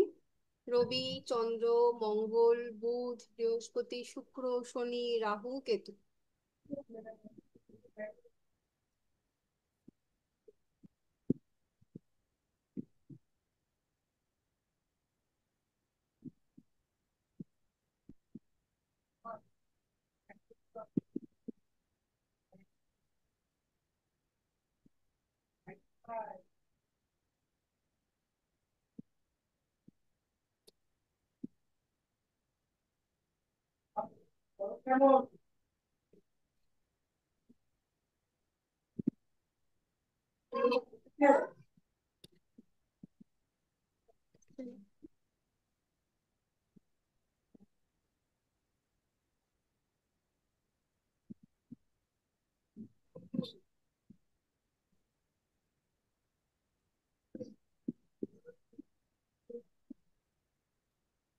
ম্যাডাম, একটা প্রশ্ন আছে। হ্যাঁ বলুন। বলছি, ক্রুড গ্রহ কি একাই রবি, না হ্যাঁ হ্যাঁ, রবি ও মঙ্গল না না, রবি একা, মঙ্গল অশুভ। বলছি রবি ও মঙ্গল দুজনেই ক্রুড গ্রহ? না না, রবি একা, মঙ্গল অশুভ। রবি একা? হুম হুম, আচ্ছা। মঙ্গল সরাসরি অশুভ। ও, মঙ্গল অশুভ। হুম হুম। Thank you madam. আচ্ছা, আমি এখানে এই জায়গার অভাবে একটু ছোট করে এরকম বক্সটা করলাম। আপনারা এরকম গ্রহের নাম, শত্রু মিত্র এবং সম, এটা হচ্ছে একটা এরকম কলাম এঁকে নিন।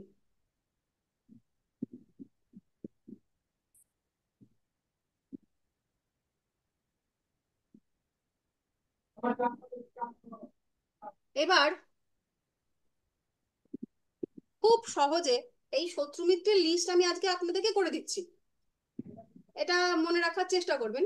যদি ভুলে যান, যেটা ভোলা যাবে না সেটা হচ্ছে একটু আগে আমরা যেটা শিখেছি, যে সৃষ্টিজ্ঞাপক এবং ধ্বংসজ্ঞাপক দুটো যে আলাদা আলাদা গ্রুপ। একটা গ্রুপে আছে এই যে রবি, মঙ্গল, বৃহস্পতি, কেতু, চন্দ্র, এরা একটা গ্রুপ।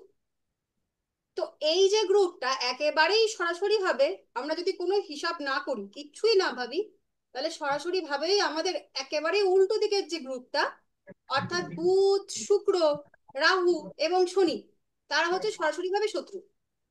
তবে কি বুধের কোনো শত্রু হয় না, বুধ যখন যার সঙ্গে মেশে তখন তার মতন করে সব ফলটা দেয়।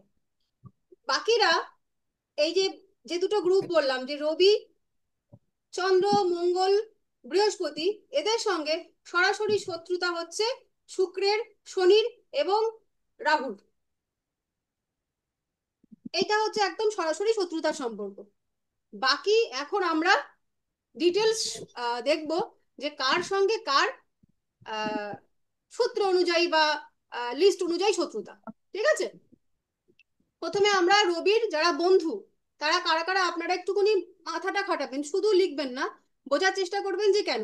এই রবির আগে আমরা প্রত্যেকের আগে আমরা বন্ধুগুলো লিখে নিই, সুবিধা হবে বুঝতে। এই রবির আমরা বন্ধু কারা কারা পেয়েছি, যারা এর সমগোত্রীয় বা এর সমধর্মী, তারা কারা কারা: চন্দ্র, মঙ্গল, বৃহস্পতি এবং এই পর্যন্ত, চন্দ্র মঙ্গল বৃহস্পতি, এটা হচ্ছে রবির সরাসরি বন্ধু। এটা লিখুন।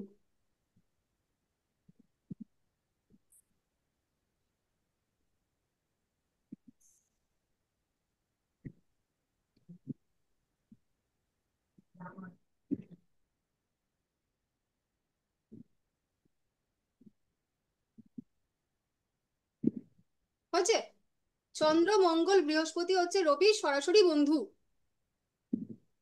আর সরাসরি শত্রু হচ্ছে শুক্র এবং শনি।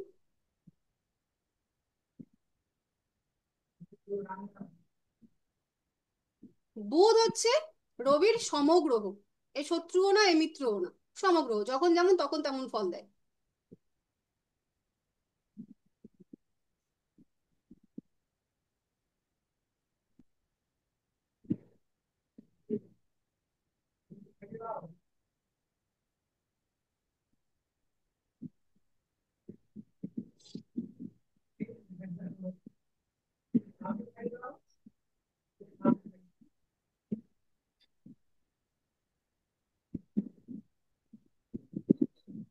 তারপরে চন্দ্র, চন্দ্রে লিখুন রবি এবং ম্যাম বুধ। শত্রু না মিত্র? হ্যাঁ, রবি আর বুধ শত্রু না মিত্র চন্দ্রের? রবি এবং বুধ মিত্র। ওকে।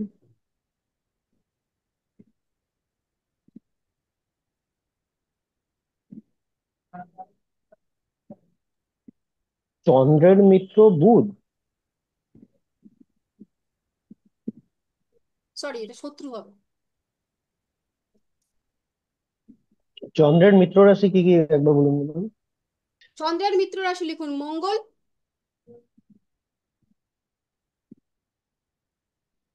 রবি, বৃহস্পতি,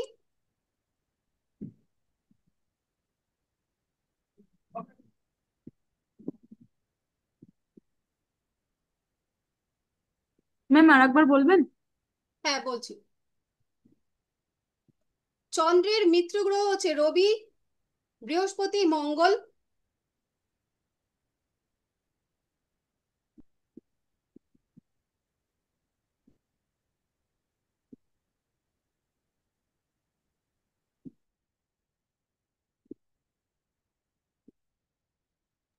এক সেকেন্ড, একটু হোল্ড করুন, একটু হোল্ড করুন।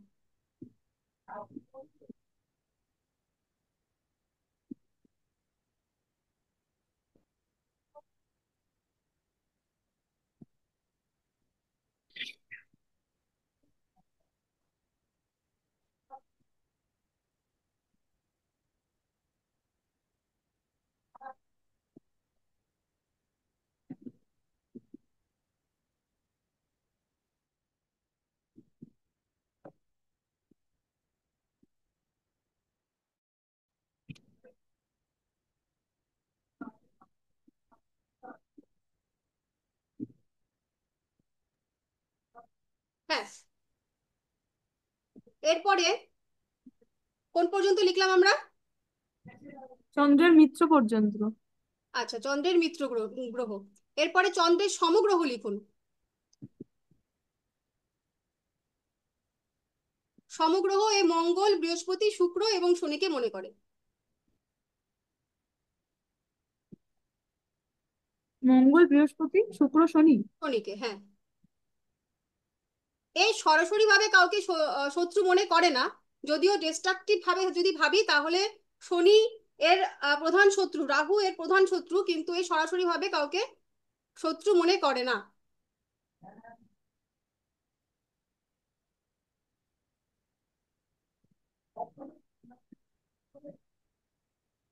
এবার মঙ্গলের মিত্র লিখে ফেলুন।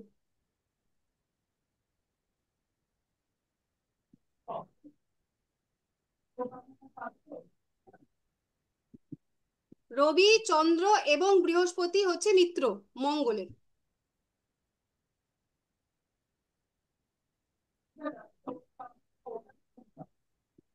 রবি, চন্দ্র, মঙ্গল, এটা হচ্ছে মিত্র গ্রহ। শত্রু ম্যাম গ্রহ হচ্ছে, মঙ্গলের মিত্র কারা? রবি চন্দ্র বৃহস্পতি না? ও মঙ্গলের রবি, চন্দ্র, বৃহস্পতি, হ্যাঁ।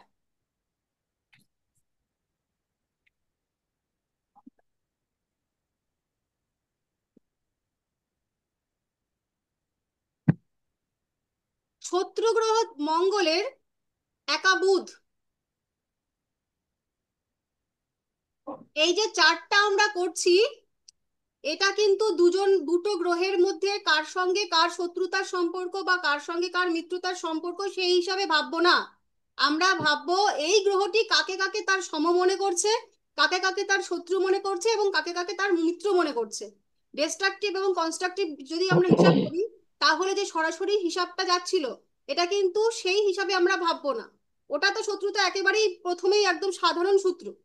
এটা হচ্ছে এই গ্রহটা নিজে কাকে শত্রু মনে করছে এবং নিজে কাকে মিত্র মনে করছে এবং নিজে কাকে আহ আহ, সম সম মনে মনে করছে। করছে। হুম, যেমন আমি একটুখানি, ম্যাম, হ্যাঁ বলুন। একটা ইয়ে, মানে একটু নেট কানেক্টিভিটি ইস্যু ছিল।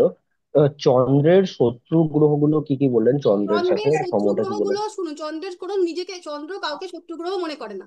হুম, কোনো হুম। শত্রু গ্রহের লিস্ট নেই। কিন্তু যদি আপনি ডিস্ট্রাকটিভ এবং কনস্ট্রাকটিভ হিসেবে ভাবেন, তাহলে শনি, রাহু, এরা সবাই হচ্ছে, কেতু, এরা সবাই হচ্ছে চন্দ্রের শত্রু গ্রহ। কিন্তু এই লিস্ট সাপেক্ষে আমি যেটা বলছি সেটা হচ্ছে কোন গ্রহ নিজে কাদেরকে শত্রু মনে করে, কাদেরকে সম মনে করে এবং কাদেরকে মিত্র মনে করে, সেটার লিস্ট। ঠিক আছে? ঠিক আছে।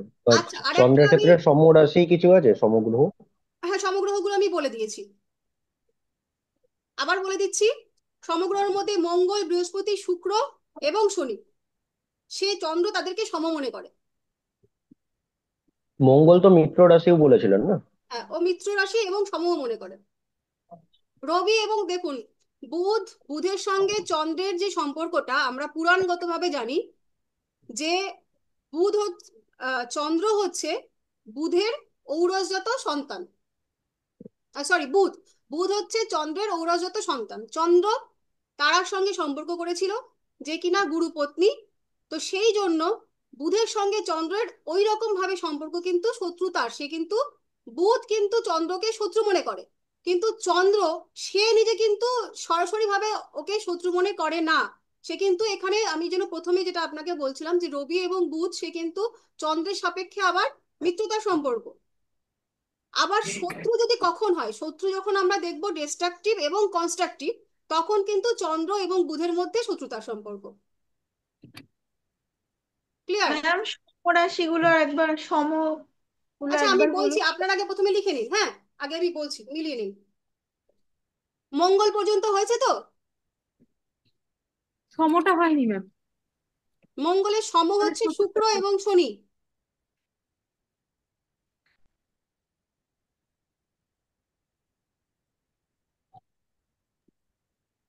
মিত্র রাশি আর শত্রু রাশি? মঙ্গলের মিত্র রাশি হচ্ছে রবি, চন্দ্র, বৃহস্পতি, আর শত্রু রাশি শুধুমাত্র বুধ।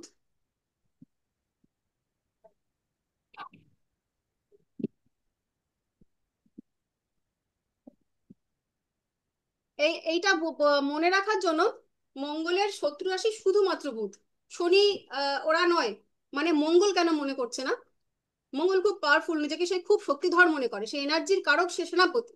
সে কাউকে অত পাত্তা টাত্তা দেয় না, কেউ কাউকে সে মনে করে না কেউ আমাকে মানে হারিয়ে দিতে পারে।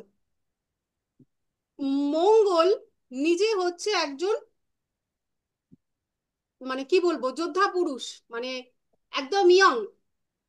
আর বুধ সে হচ্ছে একেবারেই বালক গ্রহ।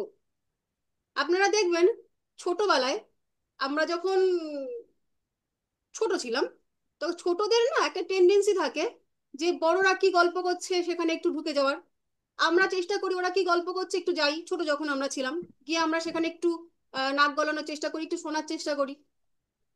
সেই সময় আমরা কিন্তু বড়দেরকে শত্রু মনে করি না। আমরা কিন্তু নিজে মনে করি যে এরা আমার সম, আমিও যা বুঝছি ওরা যা বোঝে আমিও সব বুঝি, ছোট বাচ্চা যারা হয়। কিন্তু বড়রা সেই সময় যে ছোট বালক, যে বালক থাকে বা ছোট বালিকা থাকে, তাদেরকে কি মনে করে যে আরে বাবা, এ যদি শুনে নেয় তাহলে এ তো সবাইকে বলে দেবে। তাহলে তার দৃষ্টিতে, মঙ্গলের দৃষ্টিতে, যে বালক গ্রহ সে কিন্তু শত্রু সম, তাকে কিন্তু সে অ্যাভয়েড করে চলে। এই গল্পটা যদি মনে থাকে, মোটামুটি মাথায় থাকে, তাহলে মঙ্গলের শত্রু হিসেবে আমরা বুধ কেন সেটা মনে রাখতে পারবো, কারণ ও হচ্ছে নিজে একজন বালক গ্রহ। ঠিক আছে? এরপরে আমরা লিখে ফেলি বুধের সাপেক্ষে। বুধের মিত্র গ্রহ হচ্ছে রবি এবং শুক্র।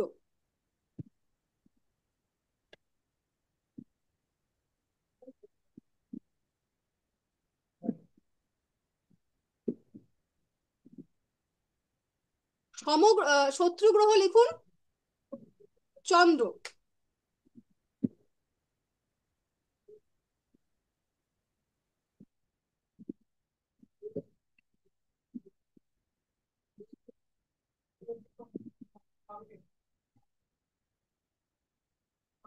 আর সমগ্রহ লিখুন মঙ্গল, বৃহস্পতি এবং শনি। কটা বাজে দেখতো, সেই সেই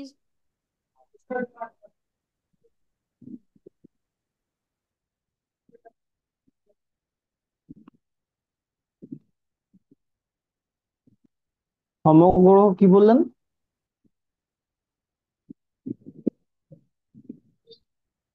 বুধের সমগ্রহ লিখুন মঙ্গল, বৃহস্পতি এবং শনি।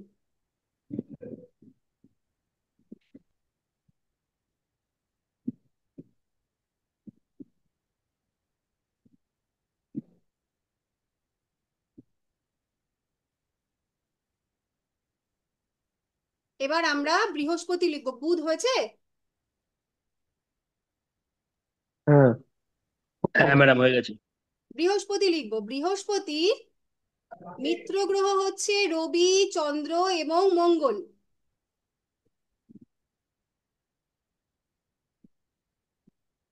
বৃহস্পতির মিত্র গ্রহ রবি, চন্দ্র এবং মঙ্গল। সমগ্রহ শনি। শত্রু গ্রহ বুধ এবং শুক্র। এটা বৃহস্পতি মনে করছে। আগের বার দেখুন, বুধের ক্ষেত্রে আমরা দেখেছিলাম সে কিন্তু বৃহস্পতিকে সম মনে করেছিল, সে শত্রু মনে করেনি।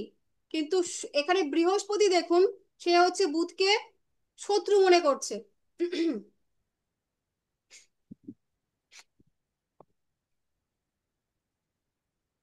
আবার যখন আমরা কনস্ট্রাকটিভ এবং ডিস্ট্রাকটিভের যে পার্টটা পড়লাম, তাতেও কিন্তু বৃহস্পতির সাপেক্ষে বুধ সে কিন্তু শত্রু গ্রহ। এবার আমরা শুক্র লিখব। বৃহস্পতিটা আরেকবার বলবেন? আচ্ছা, বৃহস্পতির মিত্র গ্রহ হচ্ছে রবি, চন্দ্র, মঙ্গল। সমগ্রহ শনি।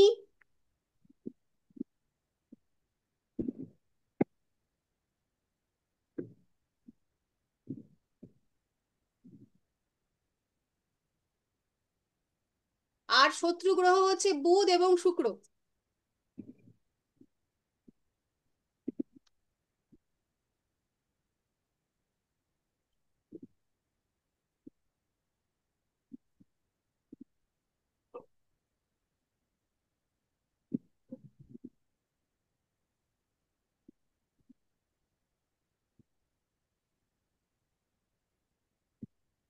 শুক্র লিখি। এবার আমরা শুক্র লিখবো। বৃহস্পতি হয়েছে? হ্যাঁ ম্যাম। আচ্ছা, শুক্র লিখুন। বুধ এবং শনি হচ্ছে মিত্র গ্রহ।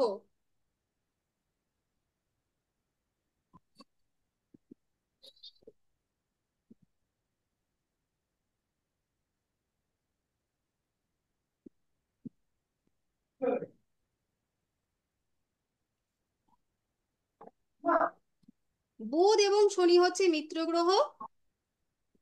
আর বৃহস্পতি এবং মঙ্গল হচ্ছে সম।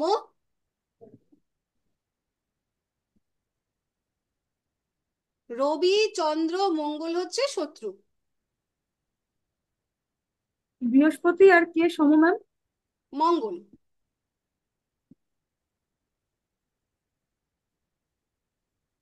আর শত্রু? শত্রু হচ্ছে রবি, চন্দ্র, মঙ্গল।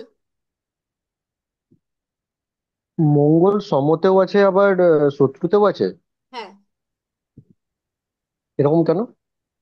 কখনো মঙ্গল শত্রুর মতন ব্যবহার করছে, কখন সমর মতন ব্যবহার করছে।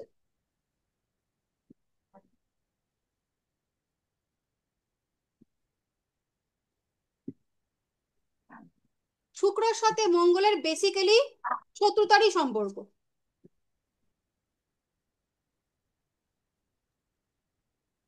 ঠিক আছে।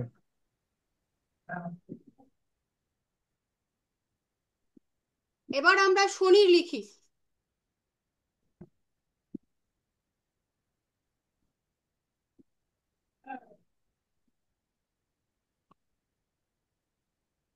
ম্যাম, আরেকবার বলবেন বৃহস্পতির সঙ্গে শুক্রর কি বললেন ওটা? বৃহস্পতি বলবো? না না, শুক্রের সঙ্গে কার বললেন? শুক্রর সঙ্গে মঙ্গলের শত্রুতার সম্পর্ক বেশি। মঙ্গলের। আচ্ছা, শত্রুতার সম্পর্ক, বুঝতে পেরেছি।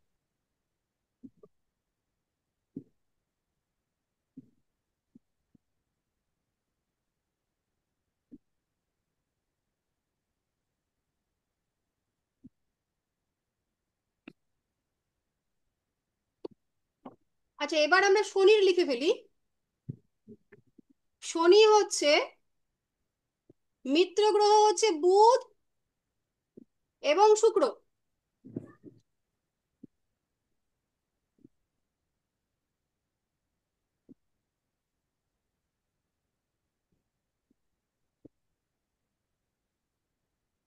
সমগ্রহ হচ্ছে বৃহস্পতি।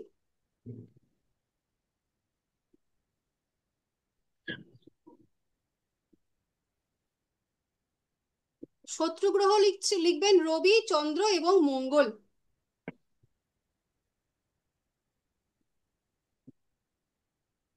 রবি, চন্দ্র, আর কি বললেন? মঙ্গল। যদি কোনো এমন গ্রহ লিস্টের মধ্যে এসে থাকে যেটা হচ্ছে শত্রুতেও আছে এবং সমতেও আছে, হুম, সেই গ্রহগুলোকে আপনারা শত্রু হিসেবেই ট্রিট করবেন। সে সম ক্ষমতা সম্পন্ন কিন্তু সে শত্রুতার সম্পর্ক তার সঙ্গে, এটা লিখে নিতে পারেন। লিস্টে যদি কোনো গ্রহ থাকে যে কিনা সম লিস্টেও আছে এবং শত্রুতার লিস্টেও আছে, তাহলে সেই শত্রুর সঙ্গে সেই গ্রহের সঙ্গে এই গ্রহের মূলত শত্রুতার সম্পর্ক, সম ক্ষমতা সম্পন্ন হলেও।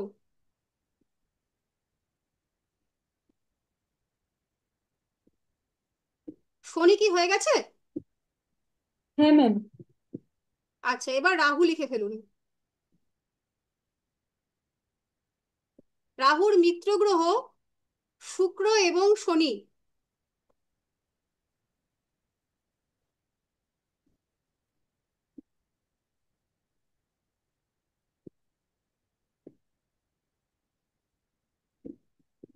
আর সমগ্রহ লিখুন বুধ এবং বৃহস্পতি।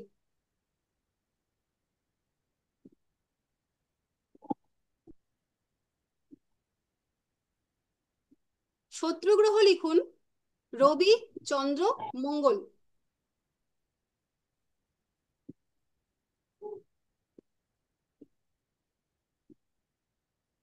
ম্যাম আরেকবার বলবেন হ্যাঁ, শত্রু? আবার বলছি, রাহুর মিত্র গ্রহ শুক্র এবং শনি, সমগ্রহ বুধ এবং বৃহস্পতি, শত্রু গ্রহ রবি, চন্দ্র, মঙ্গল। ওইটা শনিরও সেম আছে।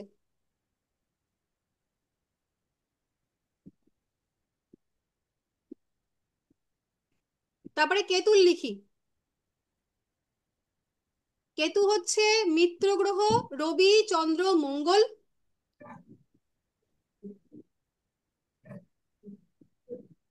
সমগ্রহ বুধ এবং বৃহস্পতি, আর শত্রু গ্রহ শুক্র এবং শনি।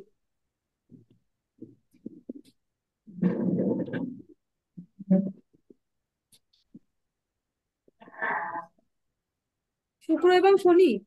শুক্র এবং শনি। কেতুর মিত্র গ্রহ রবি, চন্দ্র, মঙ্গল, সমগ্রহ বুধ, বৃহস্পতি, শত্রু গ্রহ হচ্ছে শুক্র এবং শনি। ম্যাম, পৌরাণিক গল্প অনুসারে তো মিত্র রাশি কেতুর ম্যাচ করছে না। তার ওই মিত্র রবি গ্রহ আর চন্দ্র। শুনুন, ওইটা ওই যে পৌরাণিক গল্প হিসাবে এইটা এটা হচ্ছে ম্যাচ করবে না, এটা হচ্ছে কারকত্ব হিসাবে ম্যাচ করবে। হ্যাঁ, কেতুর যে মাথা ওকে। নেই, ওই যে দুষ্টু বুদ্ধি সম্পন্ন রাহু ছিল, তার সমস্ত রকম দুষ্টু বুদ্ধি, আসুরিক বুদ্ধি, সেগুলো ছিল হচ্ছে ওই অসুরটির মাথায়। এবং যখনই কাটা হয়ে গেল, তার যে শয়তানি বুদ্ধিগুলো, তার দুষ্ট বুদ্ধিগুলো, সেটা সরাসরিভাবে কেতুর মধ্যে নেই। তাই সে আচ্ছা। যেহেতু ওই সৃষ্টি জ্ঞাপক এবং ধ্বংস জ্ঞাপক যে গ্রহগুলো, তার মধ্যে কেতু হচ্ছে সৃষ্টি জ্ঞাপকের মধ্যে পড়েছে। তো সৃষ্টি জ্ঞাপক যেহেতু রবি, যেহেতু চন্দ্র, যেহেতু মঙ্গল, তাই তার বন্ধু হচ্ছে কেতু। আচ্ছা আচ্ছা, ঠিক আছে। হুম। এই পুরো লিস্ট লেখা হয়ে গেছে? হ্যাঁ ম্যাম। ম্যাডাম, রবিটা একবার বলবেন? হ্যাঁ, রবির মিত্র গ্রহ হচ্ছে চন্দ্র, মঙ্গল, বৃহস্পতি,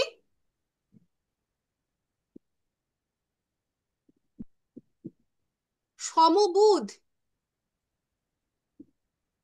আর শত্রু গ্রহ হচ্ছে শুক্র এবং শনি। Okay ma'am.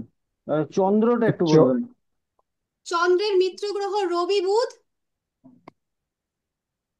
মঙ্গল, বৃহস্পতি, আবার সমগ্রহ হচ্ছে এক এক এক মিনিট ম্যাম, এক মিনিট ম্যাম। চন্দ্রের মিত্র রাশি রবি মঙ্গল বৃহস্পতি বলেছিলেন না তখন? সাথে বুধও আছে। বুধ বাবা তো, চন্দ্র আচ্ছা সরাসরি ভাবে শত্রু মনে করে না। উম, আচ্ছা, এটা মিত্রতে আসবে তাহলে। হ্যাঁ হ্যাঁ, এর আর চন্দ্রের সম্মতে কি শত্রু নেই, আসবে? সরাসরি ভাবে শত্রু নেই। আর সমর মধ্যে মঙ্গল, বৃহস্পতি, শুক্র, শনি এরা সম।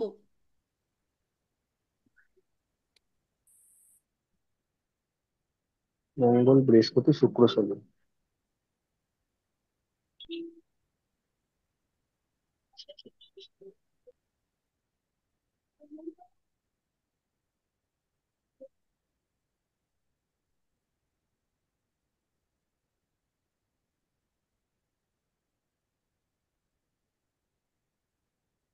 হয়েছে? হ্যাঁ ম্যাম। হ্যাঁ ম্যাম।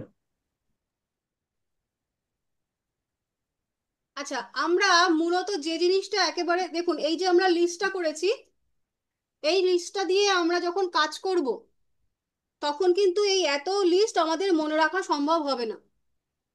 আমাদের যেটা মনে রাখতে হবে সেটা হচ্ছে এই যে ছবিটা আমরা ড্র করেছি, এইখানের যে দুটো গ্রুপ আমরা এঁকেছি, সেই দুটো গ্রুপ আমরা মাথায় রাখবো। লগ্ন যখন আমরা জানবো, লগ্ন সাপেক্ষে আবার শত্রু মিত্র চেঞ্জ হয়ে যাবে। চেঞ্জ হবে না মানে এই সাপেক্ষে হবে। তো মূলত লগ্ন সাপেক্ষে এই শত্রু মিত্রগুলো কাজ করবে। শত্রু মিত্রগুলো কাজ এমনি এমনি নর্মালি, যে এই এই গ্রহের এইটা শত্রু, এটা মিত্র, এটা কখন আমরা কার্যকরী করব, কখন আমরা অ্যাপ্লাই করব, যখন কোনো লগ্ন নির্ধারিত হয়ে যাবে।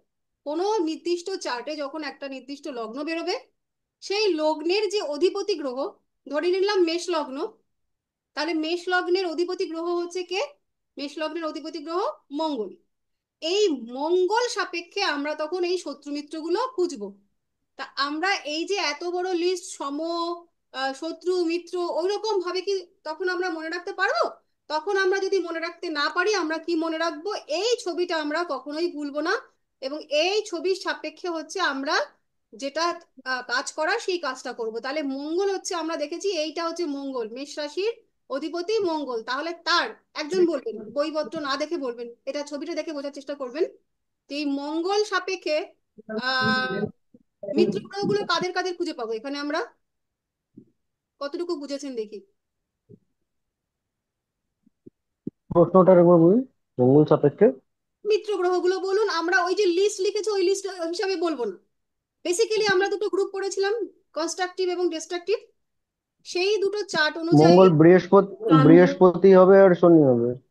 না, শনি তো হবে না, চন্দ্র, শনি তো একেবারেই শত্রু। বৃহস্পতি, হুম। না, চন্দ্র বৃহস্পতি। চন্দ্র, বৃহস্পতি, আর রবি নিজে। ঠিক আছে? রবি যেহেতু সৃষ্টির কারক, জীবনের কারক, তো এর সঙ্গে যারা যারা একই মানে সত্ত্বের বা একই তত্ত্বের আর কি, তারা সবাই বন্ধু। তাহলে মঙ্গলের হবে চন্দ্র, বৃহস্পতি, রবি নিজে। আর এবার এই শনিকে যদি আমি বিচার করি, মকর লগ্নের অধিপতি শনি, তার যারা মিত্র গ্রহ তারা কারা কারা হবে? এই পৃথিবী আর সূর্যের মাঝখানে যারা জীবনী শক্তিকে বাধা দিচ্ছে, তারা কারা? শনি বুধ শুক্র রাহু। বুধ আর শুক্র, একদম, বুধ, শুক্র এবং রাহু, তারা হচ্ছে রাহু। শনির মিত্র গ্রহ। এই শনির শত্রু গ্রহ যদি বের করতে চাই যে মকর লগ্নের ক্ষেত্রে কোন কোন গ্রহ খারাপ ফল দেবে, শত্রু গ্রহ যারা তারা হচ্ছে খারাপ ফল দেয়, তারা খারাপ ফল দেবে কোন কোন গ্রহ, তাহলে সেইগুলো বিচার করতে গেলে আমাদের কি কি করতে হবে? শনির কারা কারা খারাপ শত্রু দেবে, শত্রুতার ফল দেবে? বুধ আর শুক্র। রবি, চন্দ্র আর মঙ্গল। হ্যাঁ, হ্যাঁ, রবি, চন্দ্র, মঙ্গল, বৃহস্পতি, এরা সবই শনির একেবারেই সরাসরি শত্রুতার সম্পর্ক। ঠিক আছে, আমরা রবি এটা বুঝেছি, ডাইরেক্ট শনি সূর্য বুঝলাম এবং বুঝলাম, শনিকে বুঝলাম। তাহলে বৃহস্পতির যদি আমরা ভাবি যে বৃহস্পতি ধনু লগ্ন, ধনু লগ্নের ক্ষেত্রে তাহলে মিত্র গ্রহ কারা? রবি, চন্দ্র, মঙ্গল। বৃহস্পতির ক্ষেত্রে রবি, চন্দ্র, মঙ্গল এবং কেতু। ঠিক আছে, এই যে দুটো ল্যাজ মাথায় রাখতে হবে, এই এই যে এখানে আর এখানে ঘুরেছে, তো এই ভালোর দিকটায় চলে গেছে হচ্ছে কেতু, আর খারাপের দিকটা চলে গেছে হচ্ছে রাহু, কারণ রাহুর যে মস্তক, তার যে আসুরিক শক্তি, সেই আসুরিক গুণগুলো কিন্তু মস্তকে ব্রেনের মধ্যে রয়ে গেছে, গলার নিচের অংশটাতে আর নেই। ঠিক আছে, তাহলে সেরকম ভাবে যদি আমরা এই শুক্রের আবার মিত্র গ্রহগুলো খুঁজে বার করতে চাই, তাহলে শুক্রের মিত্র গ্রহগুলো কারা কারা হবে? বুধ, শনি আর কেতু। বুধ, শনি এবং রাহু। বৃহস্পতি কেতু। হবে। সরি, এটা আমরা কি বললাম, শুক্রের মিত্র গ্রহ বলছি। বুধ হবে, বুধ শনি হবে বুধ এবং শনি রাহু হবে না? রাহু হবে। হবে। এক্স্যাক্টলি। আর যদি আমরা বুধের শত্রু গ্রহগুলো বার করি তাহলে চন্দ্র আর রাহু। বুধের শত্রু গ্রহগুলো, চন্দ্র হচ্ছে, বৃহস্পতি হচ্ছে, রবি বৃহস্পতি হচ্ছে। মঙ্গল। আসলে বুধের কিন্তু কোনো রকম শত্রু হয় না, আগে ভালো করে বুঝে নিতে হবে। বুধ হচ্ছে বাচ্চা গ্রহ, ও কাউকে শত্রু মনে করে না, ওর কাছে তো সবাই সমান, যখন যার সঙ্গে মিশবে ও তার মতন করে ফল দেয়। বুধের সরাসরি ভাবে কোনো শত্রু নেই। হুম, তবুও ম্যাম, আমরা এটা যদি, কি লগ্ন সাপেক্ষে বলছেন? হ্যাঁ হ্যাঁ, লগ্ন সাপেক্ষে। কারো যদি বুধ লগ্নে জন্ম হয় সে তাহলে কাউকে শত্রু ভাববে না? না না, তা নয়, আমি বলছি বুধ সরাসরি ভাবে কাউকে শত্রু মনে করে না, কিন্তু যখন এটা লগ্ন চলে যাবে, হুম, লগ্ন যখন চলে যাবে তখন লগ্ন সাপেক্ষে কিন্তু শত্রু মিত্র ফলটা দেবে। সেই শত্রুটা তার কারা কারা কারা? বুধের, তারা হয়ে যাবে বৃহস্পতি, তারা হয়ে যাবে মঙ্গল, তারা হয়ে যাবে চন্দ্র, এইগুলো। ঠিক আছে, এবার বুধ ধরুন কারোর সঙ্গে কোনো খারাপ গ্রহের সঙ্গে গিয়ে বসলো, তখন সে খারাপ ফল দেবে। আবার বুধ যখন কোনো ভালো গ্রহের সঙ্গে গিয়ে বসছে, তখন আবার সে ভালো ফল দেবে। এই শর্তে কিন্তু তার শত্রু মিত্র ডাইরেক্টলি নেই। বুঝতে পারলাম? ম্যাম, আর রবির সাথে গিয়ে বসলে কি হবে? রবির সাথে ফল দিয়ে সমফল দেবে। রবির সাথে একমাত্র বুধ, সে হচ্ছে কম্বাস্ট হয় না, বাকি সবাই কম্বাস্ট হয়ে যায়। মানে বুধ বুধের, তাহলে কম্পাস হচ্ছে না? না, বুধের সঙ্গে সে তো জন্মগতভাবে বুধের এতটা কাছে, তাই এই চরিত্রটাকে সে অ্যাবজর্ব করতে পারে, বাকি আর কেউ যদি পারে কম্বাস হয় ম্যাম কোনো ক্ষেত্রে কোনো হাউসে গিয়ে, না। তাহলে কি সেটা ফলটা কম্বাস্টের মতো হবে না? না, কম্বাস্টের মতন হবে না বলতে তখন দেখতে হবে ওই বুথটা ওই জন্মচার্টে কোন ভাবের কারণ।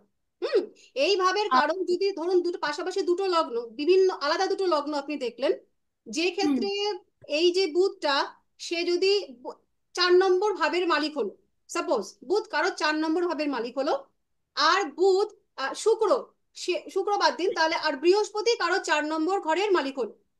ঠিক আছে, এবার হুম। বুধ কম্বাস্ট হয়ে গেল এবং বৃহস্পতিও কম্বাস্ট হয়ে গেল, কিন্তু এই বুধ কম্বাস্ট হয়ে যতটা খারাপ ফল দেওয়ার কথা, ততটা সে খারাপ ফল দেবে না যতটা বৃহস্পতি দেবে। ঠিক আছে, না ম্যাম, লগ্নে যদি বুধ থাকে আর বুধ যদি কোনো ঘরে গিয়ে কম্বাস্ট হয় তখন? লগ্নে যদি বুধ থাকে, বুধ কোনো ঘরে গিয়ে কম্বাস্ট হয় এরকম হলো না তো, হয় লগ্নে থাকতে হবে, না হলে কোনো ঘরে থাকতে হবে। লগ্নপতি বুধ হতে পারে, লগ্নপতি বুধ যদি হয় গিয়ে সে কোনো ঘরে কারোর সঙ্গে গিয়ে, রবির সঙ্গে গিয়ে বসেছে। হুম, বসেছে। এই একটা কম্বিনেশন বোঝানোর জন্য বলছি। আর একটা কম্বিনেশন ধরুন লগ্নপতি বৃহস্পতি, সে গিয়ে কোনো একটা ঘরে বৃহস্পতি রবির সঙ্গে গিয়ে বসেছে, এই একটা কম্বিনেশন। এবার এই যে বুধ কম্বাস্ট হয়ে গেল, কম্বাস্ট হয়ে গিয়ে এই বুধটা বৃহস্পতির তুলনায় কম খারাপ ফল দেবে। যতটা বৃহস্পতি কম্বাস্ট হয়ে খারাপ ফল দেবে, ততটা কিন্তু বুধ দেবে না, কারণ বুধ রবিকে সম মনে করছে। আচ্ছা। ঠিক আছে, বুধ কম্বাস্ট হলে কম্বাস্ট হয় না, খারাপ ফল সে দেয় না। রবি সরাসরি ভাবে, বুধ সরাসরি ভাবে দগ্ধ হয় না। Hello ma'am. হ্যাঁ বলুন। বলছি কোনো লগ্ন সাপেক্ষে কোনো ঘরে যদি বুধ রবি বসে থাকে সেক্ষেত্রে আমরা বুধাদিত্য যোগ হিসাবে না বিচার না, করি, তাই তো? বুধাদিত্য যোগ সব জায়গাতে হবে না। বুধাদিত্য যোগ কখন হবে কি হবে আজকের ক্লাসের বিষয়বস্তু না, সেটা আমরা যখন পরে জানবো। বুধ এবং আদিত্য বসলেই বুধাদিত্য যোগ হয় না, তার সূত্র আলাদা আছে। ঠিক আছে। বুধ আচ্ছা আমি আচ্ছা। কম্বাস করে দেখেছি দু একটা চার্টে, মানে অ্যাপসে দেখেছি আর কি, হুম। বুধটা কম্বাস্ট হচ্ছে। ও তো লিখে দেয়, ওরা কম্বাস্ট তো হয় সবই। কম্বাস্ট হওয়ার ফলটার কথা আমরা জিজ্ঞেস করছি। বুধ এবং রবি আপনি আচ্ছা। অ্যাপই দেখছেন, কম্বাস্ট লিখে দেবে। কম্বাস্ট তো হ্যাঁ। হলো। বুধের সঙ্গে রবির সঙ্গে যে গ্রহটাই বসবে সে তো তার সাথে কম্বাস্ট হলো, দগ্ধ হয়ে গেল। কিন্তু দগ্ধের ফলটা কি দেবে? দগ্ধ হলে পরে বুধ যে ফলটা দেবে সেই ফলটা খারাপ ফল কম হবে বৃহস্পতি বা আদার্স অন্য যে কোনো গ্রহের তুলনায়। তো এরা যারা কম্বাস্ট হবে সেই ফলটা হ্যাঁ, বেশি তারা খারাপ হবে। মারাত্মক কম্বাস্ট হবে। বুধের কাছে আসে অন্য গ্রহ, দেখুন ফল কিন্তু দিচ্ছে না দেবে না এরকম নয়, সেটা একটু স্লো হয়ে যায়। কিন্তু বুধটা অতটা ক্ষতিগ্রস্ত হয় না। কারণ বুধ দেখুন জন্মগত ভাবেই রবির সব থেকে কাছের গ্রহ, তাই নয়? হ্যাঁ। তার কিন্তু এই ক্ষমতাটা বুধকে রবিকে গ্রহণ করার ক্ষমতা বুধের সব থেকে বেশি। কারণ বুধ পৃথিবীর সূর্যের থেকে একেবারেই কাছের গ্রহ। আচ্ছা, এটা আমরা শত্রু মিত্র, তাহলে এটাকে বুঝতে কারোর কোনো অসুবিধা হয়েছে, শত্রু মিত্র আর? না ম্যাম। আচ্ছা, এর পরের দিন আমরা একটু আমাকে মনে করিয়ে দিতে হবে। আমরা পরের দিন যেটা ক্লাসটা শিখবো সেইটা আপনারা একটু লিখে নিন, আমাকে মনে করিয়ে দেবেন আমি যদি ভুলে যাই। সেটা হচ্ছে গ্রহদের দৃষ্টি,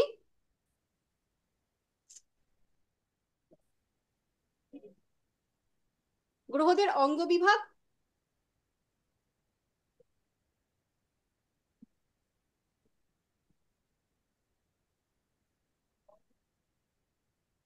গ্রহের গোচর এবং উচ্চস্থ এবং নিচস্থ। এটা আমি সামনের দিন করাবো, আমাকে একটু মনে করিয়ে দিতে হবে।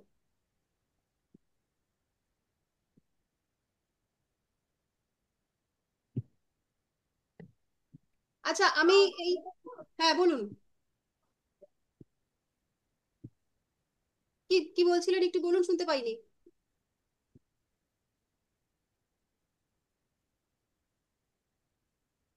আচ্ছা, যে নোট আপনারা লিখেছেন তাদের মধ্যে কেউ একজন আমাকে এই ডিস্ট্রাকটিভ আর এই কনস্ট্রাকটিভটার একটু পড়ে শোনান, বা কেউ একজন এসে নিজের থেকে একটু বলুন যেটা আপনারা কতটুকু বুঝেছেন। এটা দিয়ে আজকে ক্লাসটা শেষ করব, আমাদের সময় প্রায় শেষ। কে বলবেন কোনটা একটু? ম্যাম আরেকটু বলবেন? ম্যাডাম বলবো? হ্যাঁ হ্যাঁ ম্যাডাম বলবো? হ্যাঁ, এই যে ও হ্যাঁ। বলছে, আপনারা বাকিরা মেলাবেন যে আপনারা এক্স্যাক্টলি যেটা লিখেছেন ও সেটাই বলছে কিনা বা ও সঠিক বলছে কিনা, বলুন। রবি থেকে হুম। আহ, রবি থেকে পৃথিবীর মধ্যের যে গ্রহগুলো সেগুলো সৃষ্টি জ্ঞাপক গ্রহ। সেগুলো রবির রবি মানে থেকে রবি থেকে রবি পৃথিবীর থেকে আসা জীবনী শক্তি গ্রহণ করে দাঁড়ান দাঁড়ান, এক মিনিট এক সেগুলো মিনিট একে এক মিনিট এক মিনিট করুন। রবি থেকে পৃথিবীর আসা গ্রহগুলোকে কি গ্রহ বললেন? সৃষ্টি জ্ঞাপক বা কনস্ট্রাকটিভ গ্রহ। না, ভুল হয়ে গেল। ম্যাম এটা তো হ্যাঁ। হ্যাঁ, ধ্বংসজ্ঞাপক। রবি ধ্বংসজ্ঞাপক। থেকে পৃথিবী অবধি যে গ্রহগুলো রয়েছে। রবি থেকে পৃথিবী অবধি যে গ্রহগুলো আছে তারা হচ্ছে ধ্বংসজ্ঞাপক। কারণ কি? কারণ তারা হচ্ছে এই যে জীবনী শক্তি সেটাকে বাধা দিচ্ছে, তাই তারা ধ্বংসের কারক। যাহাই সৃষ্টিকে বাধা দেয় তাহাই তো ধ্বংসের কারক। হ্যাঁ এটা হ্যাঁ বুঝলে? হ্যাঁ। এবার বলুন। ও আচ্ছা, তার মানে পুরো উল্টো বুঝেছি আমি। একদম উল্টো বুঝেছেন, হ্যাঁ। ম্যাম আমি কি গো, হ্যাঁ বলুন বলুন। হ্যাঁ। পৃথিবী এবং সূর্যের মাঝে যারা আসছে তারা মৃত্যু সাপোর্টার, বুধ শুক্র শনি এবং রাহু, সূর্যের বিপরীত সত্তা, ধ্বংস ব্যাপক গ্রহ। একদম। এবং যে সকল গ্রহ সূর্য থেকে আসা শক্তিকে বাধা প্রদান করে তারা ধ্বংস ব্যাপক গ্রহ, তারা হলো বুধ শুক্র শনি এবং রাহু। মঙ্গল বৃহস্পতি রবি চন্দ্র এবং কেতু এরা সৃষ্টি জ্ঞাপক বা হুম মৃত্যুর বিরোধী গ্রহ, সূর্য হুম। সাপেক্ষে এরা মৃত্যুকে বাধা দিচ্ছে, এরা সৃষ্টি জ্ঞাপক। সৃষ্টি একদম জ্ঞাপক গ্রহ হলো মঙ্গল বৃহস্পতি রবি চন্দ্র চন্দ্র এবং কেতু, ধ্বংস জ্ঞাপক হলো বুধ শুক্র শনি ও রাহু। একদমই তাই। তাহলে এটুকু নিয়ে আর কি কারোর কোনো উল্টো বোঝা হয়েছে? ওনার মতন কেউ কি আর বুঝতে অসুবিধা আছে? এইটা মানে বুঝে আমরা, গেছি, ঠিক আছে। হ্যাঁ, এবার এইটা আমরা সুন্দর করে আহ, যেটা আমরা ওই লিস্টটা লিখেছি ওই লিস্টটা থাক, ওটা আমাদের জ্ঞানের জন্য থাকবে। অ্যাপ্লাই কিন্তু আমরা মূলত লগ্নেতে এইটা করব, এই সৃষ্টিজ্ঞাপক এবং ধ্বংসজ্ঞাপক এইটা আমাদের কিন্তু একেবারেই ঠোঁটস্থ করে রাখতে হবে। আর ওটা যেটা আমরা লিখেছি সেটা আমাদের জ্ঞানের জন্য আমাদের সুন্দরভাবে থাকবে।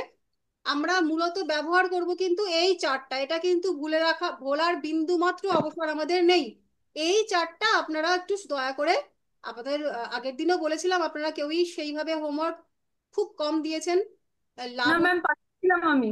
হ্যাঁ লাবণী খুব সুন্দর একটা নোট করে পাঠিয়েছে, ওকে তোর জন্য অনেক অসংখ্য ধন্যবাদ। আমি খুব, লাবণী না ম্যাম, আমি পল্লবী বলছি। না পল্লবীর কথা বলছি, হ্যাঁ পল্লবী দিয়েছে, লাবণীও খুব, লাবণী বোধহয় নাকি খুব সুন্দর ছবি এঁকে দিয়েছিল। হ্যাঁ হ্যাঁ হ্যাঁ, ওটা লাবণী দিয়েছে, হ্যাঁ লাবণী ও স্যার। একদম, পরে দেখলাম ওর প্রোফাইলটা যে ও একেবারে বিশেষ গুণবতী একজন পেইন্টার। হ্যাঁ, তো যাই হোক, সেটা খুবই ভালো। তবে আপনারা চেষ্টা করবেন আপনাদের এই কাজগুলো নিজের খাতায় লিখছেন, এটাকে এইটুকু প্রমাণ দিলেই যথেষ্ট। এটা এই পড়াগুলো যারা আমরা প্রথম পড়ছি তাদের জন্য তো এগুলো একটু নতুন ধরনের পড়া, ইতিহাস ভূগোল বাংলা তো নয়, তার থেকে একটু অন্যরকম। তো এইগুলো আমরা যত প্র্যাকটিস করব ততই হচ্ছে আস্তে আস্তে বোধগম্য হবে। না হলে শুধু পড়েই যাবো আর কি পড়লাম সেটা হয়তো অতটা ক্লিয়ার হবে না। তো আমরা সবাই মিলে চেষ্টা করবো আজকে যে ক্লাসটা, এই ক্লাস নোটটা আপনারা লিখছেন সেটাই লিখে ছবি তুলে পাঠান। রাহু কেতুটা কি একটু আর একবার বোঝাতে পারবেন? হ্যাঁ, কোনটা কোনটা বুঝাবো? এইটা, তারপরে কেতুর ডেফিনেশনটা। এই দেখুন, এই যে সূর্যকে কেন্দ্র করে একটা কক্ষপথে, নির্দিষ্ট কক্ষপথে পৃথিবী ঘুরছে, তো হুম। এইটা তার কক্ষপথ দেখুন। হুম, এই যে এইটা। আর এই পৃথিবীকে কেন্দ্র করে চন্দ্র একটি নির্দিষ্ট কক্ষপথে ঘুরছে, এই যে এইটা কমলা রঙের যে কক্ষপথটা। এবার এই পৃথিবীর কক্ষপথ এবং চন্দ্রের কক্ষপথ, এই যে দুটো অরবিট, পৃথিবীর অরবিট এবং এই যে চন্দ্রের অরবিট, দেখুন নির্দিষ্ট দুটো বিন্দুতে ছেদ করেছে, কেটে দিয়েছে একে অন্যকে, এখানে এবং এখানে, দেখতে পাচ্ছেন তো? হুম। এই যে দুটো ছেদ বিন্দু, এই দুটো ছেদ বিন্দুকে বলা হয় রাহু এবং কেতু। এই নর্থ নোডাল এটাকে বলা হয় রাহু, এবং এই সাউথ নোডাল এটাকে বলা হয় কেতু। এটা হচ্ছে গাণিতিক হিসাবে। আর পৌরাণিক কাহিনী তো আমরা সবাই জানি, যে ওই অমৃত খেতে গিয়ে গলা কাটা পড়েছিল। ঊর্ধ্বাংশটা হচ্ছে রাহু এবং নিম্নাঙ্গটা হচ্ছে কেতু। ঠিক আছে, ক্লিয়ার? হ্যাঁ ম্যাম। আচ্ছা, আজকের ম্যাডাম হোমওয়ার্ক একটা কি আছে প্রশ্ন ম্যাম? ছিল। হ্যাঁ কি আছে? হোমওয়ার্কটা জিজ্ঞেস করছি। এই তো এইটাই হোমওয়ার্কটা থাকবে, যে আমাদের যে দুটো শত্রু মিত্রের কনস্ট্রাকটিভ এবং ডিস্ট্রাকটিভের যে গ্রুপ দুটো আমরা জানলাম, আমরা এই গ্রুপ দুটো, আর আমরা প্রথমে যেটা জেনেছিলাম যে আমরা গ্রহগুলোকে তম, দীপ্ত এবং তারা গ্রহ, এই যে তিনটে বিভাগ আমরা জেনেছি, এইগুলো একটু লিখে আপনারা গ্রুপে পাঠাবেন। ঠিক আছে? Okay ma'am. বলছি ম্যাডাম একটা প্রশ্ন ছিল। হ্যাঁ বলুন। বলছি যে আপনি এই শুক্রর রেসপেক্টে আপনি যেটা আমাকে বলছেন সে সৃষ্টিজ্ঞাপক গ্রহ। হুম, তো এইবার যেটা শনি এবং ওই গ্রহের ইন বিটুইন যে গ্রহগুলো আসছে, তাহলে সেইটাকে আমরা সৃষ্টিজ্ঞাপক গ্রহ বলছি, তাই তো? এই যে আরেকবার বুঝাচ্ছি, ভালো করে বুঝে নিন। এ হচ্ছে সূর্য, সে হচ্ছে জীবনের কারক। এ হচ্ছে শনি, সে হচ্ছে মৃত্যুর কারক। তাহলে আর এই হচ্ছে পৃথিবী, আমরা বসবাস করছি। আমাদের একদিক থেকে আসছে জীবনের তরঙ্গ, আর একদিক থেকে আসছে মৃত্যুর তরঙ্গ, রাইট? তাহলে হুম আমাদের পৃথিবীতে জীবনী তরঙ্গ আসতে বাধা দিচ্ছে যারা, তারাই হচ্ছে মৃত্যুর সহায়ক। তারা কারা? তারা হচ্ছে বুধ, তারা হচ্ছে শুক্র, তারা হচ্ছে রাহু। আর উল্টো হুম দিকে আমাদের পৃথিবী থেকে মৃত্যুর দিকে যারা যারা বাধা দিচ্ছে, মৃত্যুকে যারা বাধা দিচ্ছে তারাই হচ্ছে জীবনের সহায়ক। তারা কারা? তারা মঙ্গল, চন্দ্র, বৃহস্পতি এবং কেতু। ক্লিয়ার? হুম। এবার হ্যাঁ, এবার আমি বলতে চাই ধরুন আমি এটা এবার শুক্রের রেসপেক্টে জিজ্ঞেস করি, হ্যাঁ, ঠিক আছে? এবার তখন আমি এইটা কি ওইটা কি পৃথিবীকে কেন্দ্র করে আমি ধরবো নাকি একদম একদম একদম পৃথিবীকে কেন্দ্র করে, কারণ আপনি নিজে এই যে, ঠিক আছে, আপনি হ্যাঁ এখানে বসবাস হ্যাঁ করছেন, এটাই আপনার লগ্ন। আপনার লগ্নের হুম। সাপেক্ষে যারা মৃত্যুকে বাধা দিচ্ছে তারা জীবন, যারা জীবনকে বাধা দিচ্ছে তারা হুম। মৃত্যু। তাহলে মঙ্গল, বৃহস্পতি, শনি এগুলো তাহলে আমার ধ্বংসাত্মক পৃথিবীর পরে তো ধ্বংসব্যাপক গ্রহ। এদের এদের বসবাস না, দেখুন আপনি হ্যাঁ কক্ষপথে বুধ, শুক্র, পৃথিবী, মঙ্গল, বৃহস্পতি, শনি, ইউরেনাস, নেপচুন, প্লুটো, এটাই হুম কক্ষপথের বিভাজন আমরা পড়েছি। তাহলে পৃথিবীর পরেই হুম মঙ্গল, বৃহস্পতি, শনি এরা আসবে। হুম। এটা ধ্বংসকে ইয়ে করছে, এরা তো হচ্ছে এটা সৃষ্টি। সৃষ্টিজ্ঞাপক, কারণ এরা মৃত্যুকে হুম বাধা দিচ্ছে। হুম হুম। ঠিক আছে। বুঝতে পেরেছি? ওটাই হ্যাঁ হ্যাঁ, ওটা পৃথিবীর রেসপেক্টে নয়। হ্যাঁ হ্যাঁ একদম। ঠিক আছে, চলুন তাহলে আজকে এই পর্যন্ত। সকলকে শুভরাত্রি, খুব ভালো থাকুন, খুব গুড ভালো করে নাইট ম্যাম। পড়াশোনা করুন। হ্যাঁ, good good night. Night ma'am. Good night. Good night ma'am. Good night madam. Good night. Good night.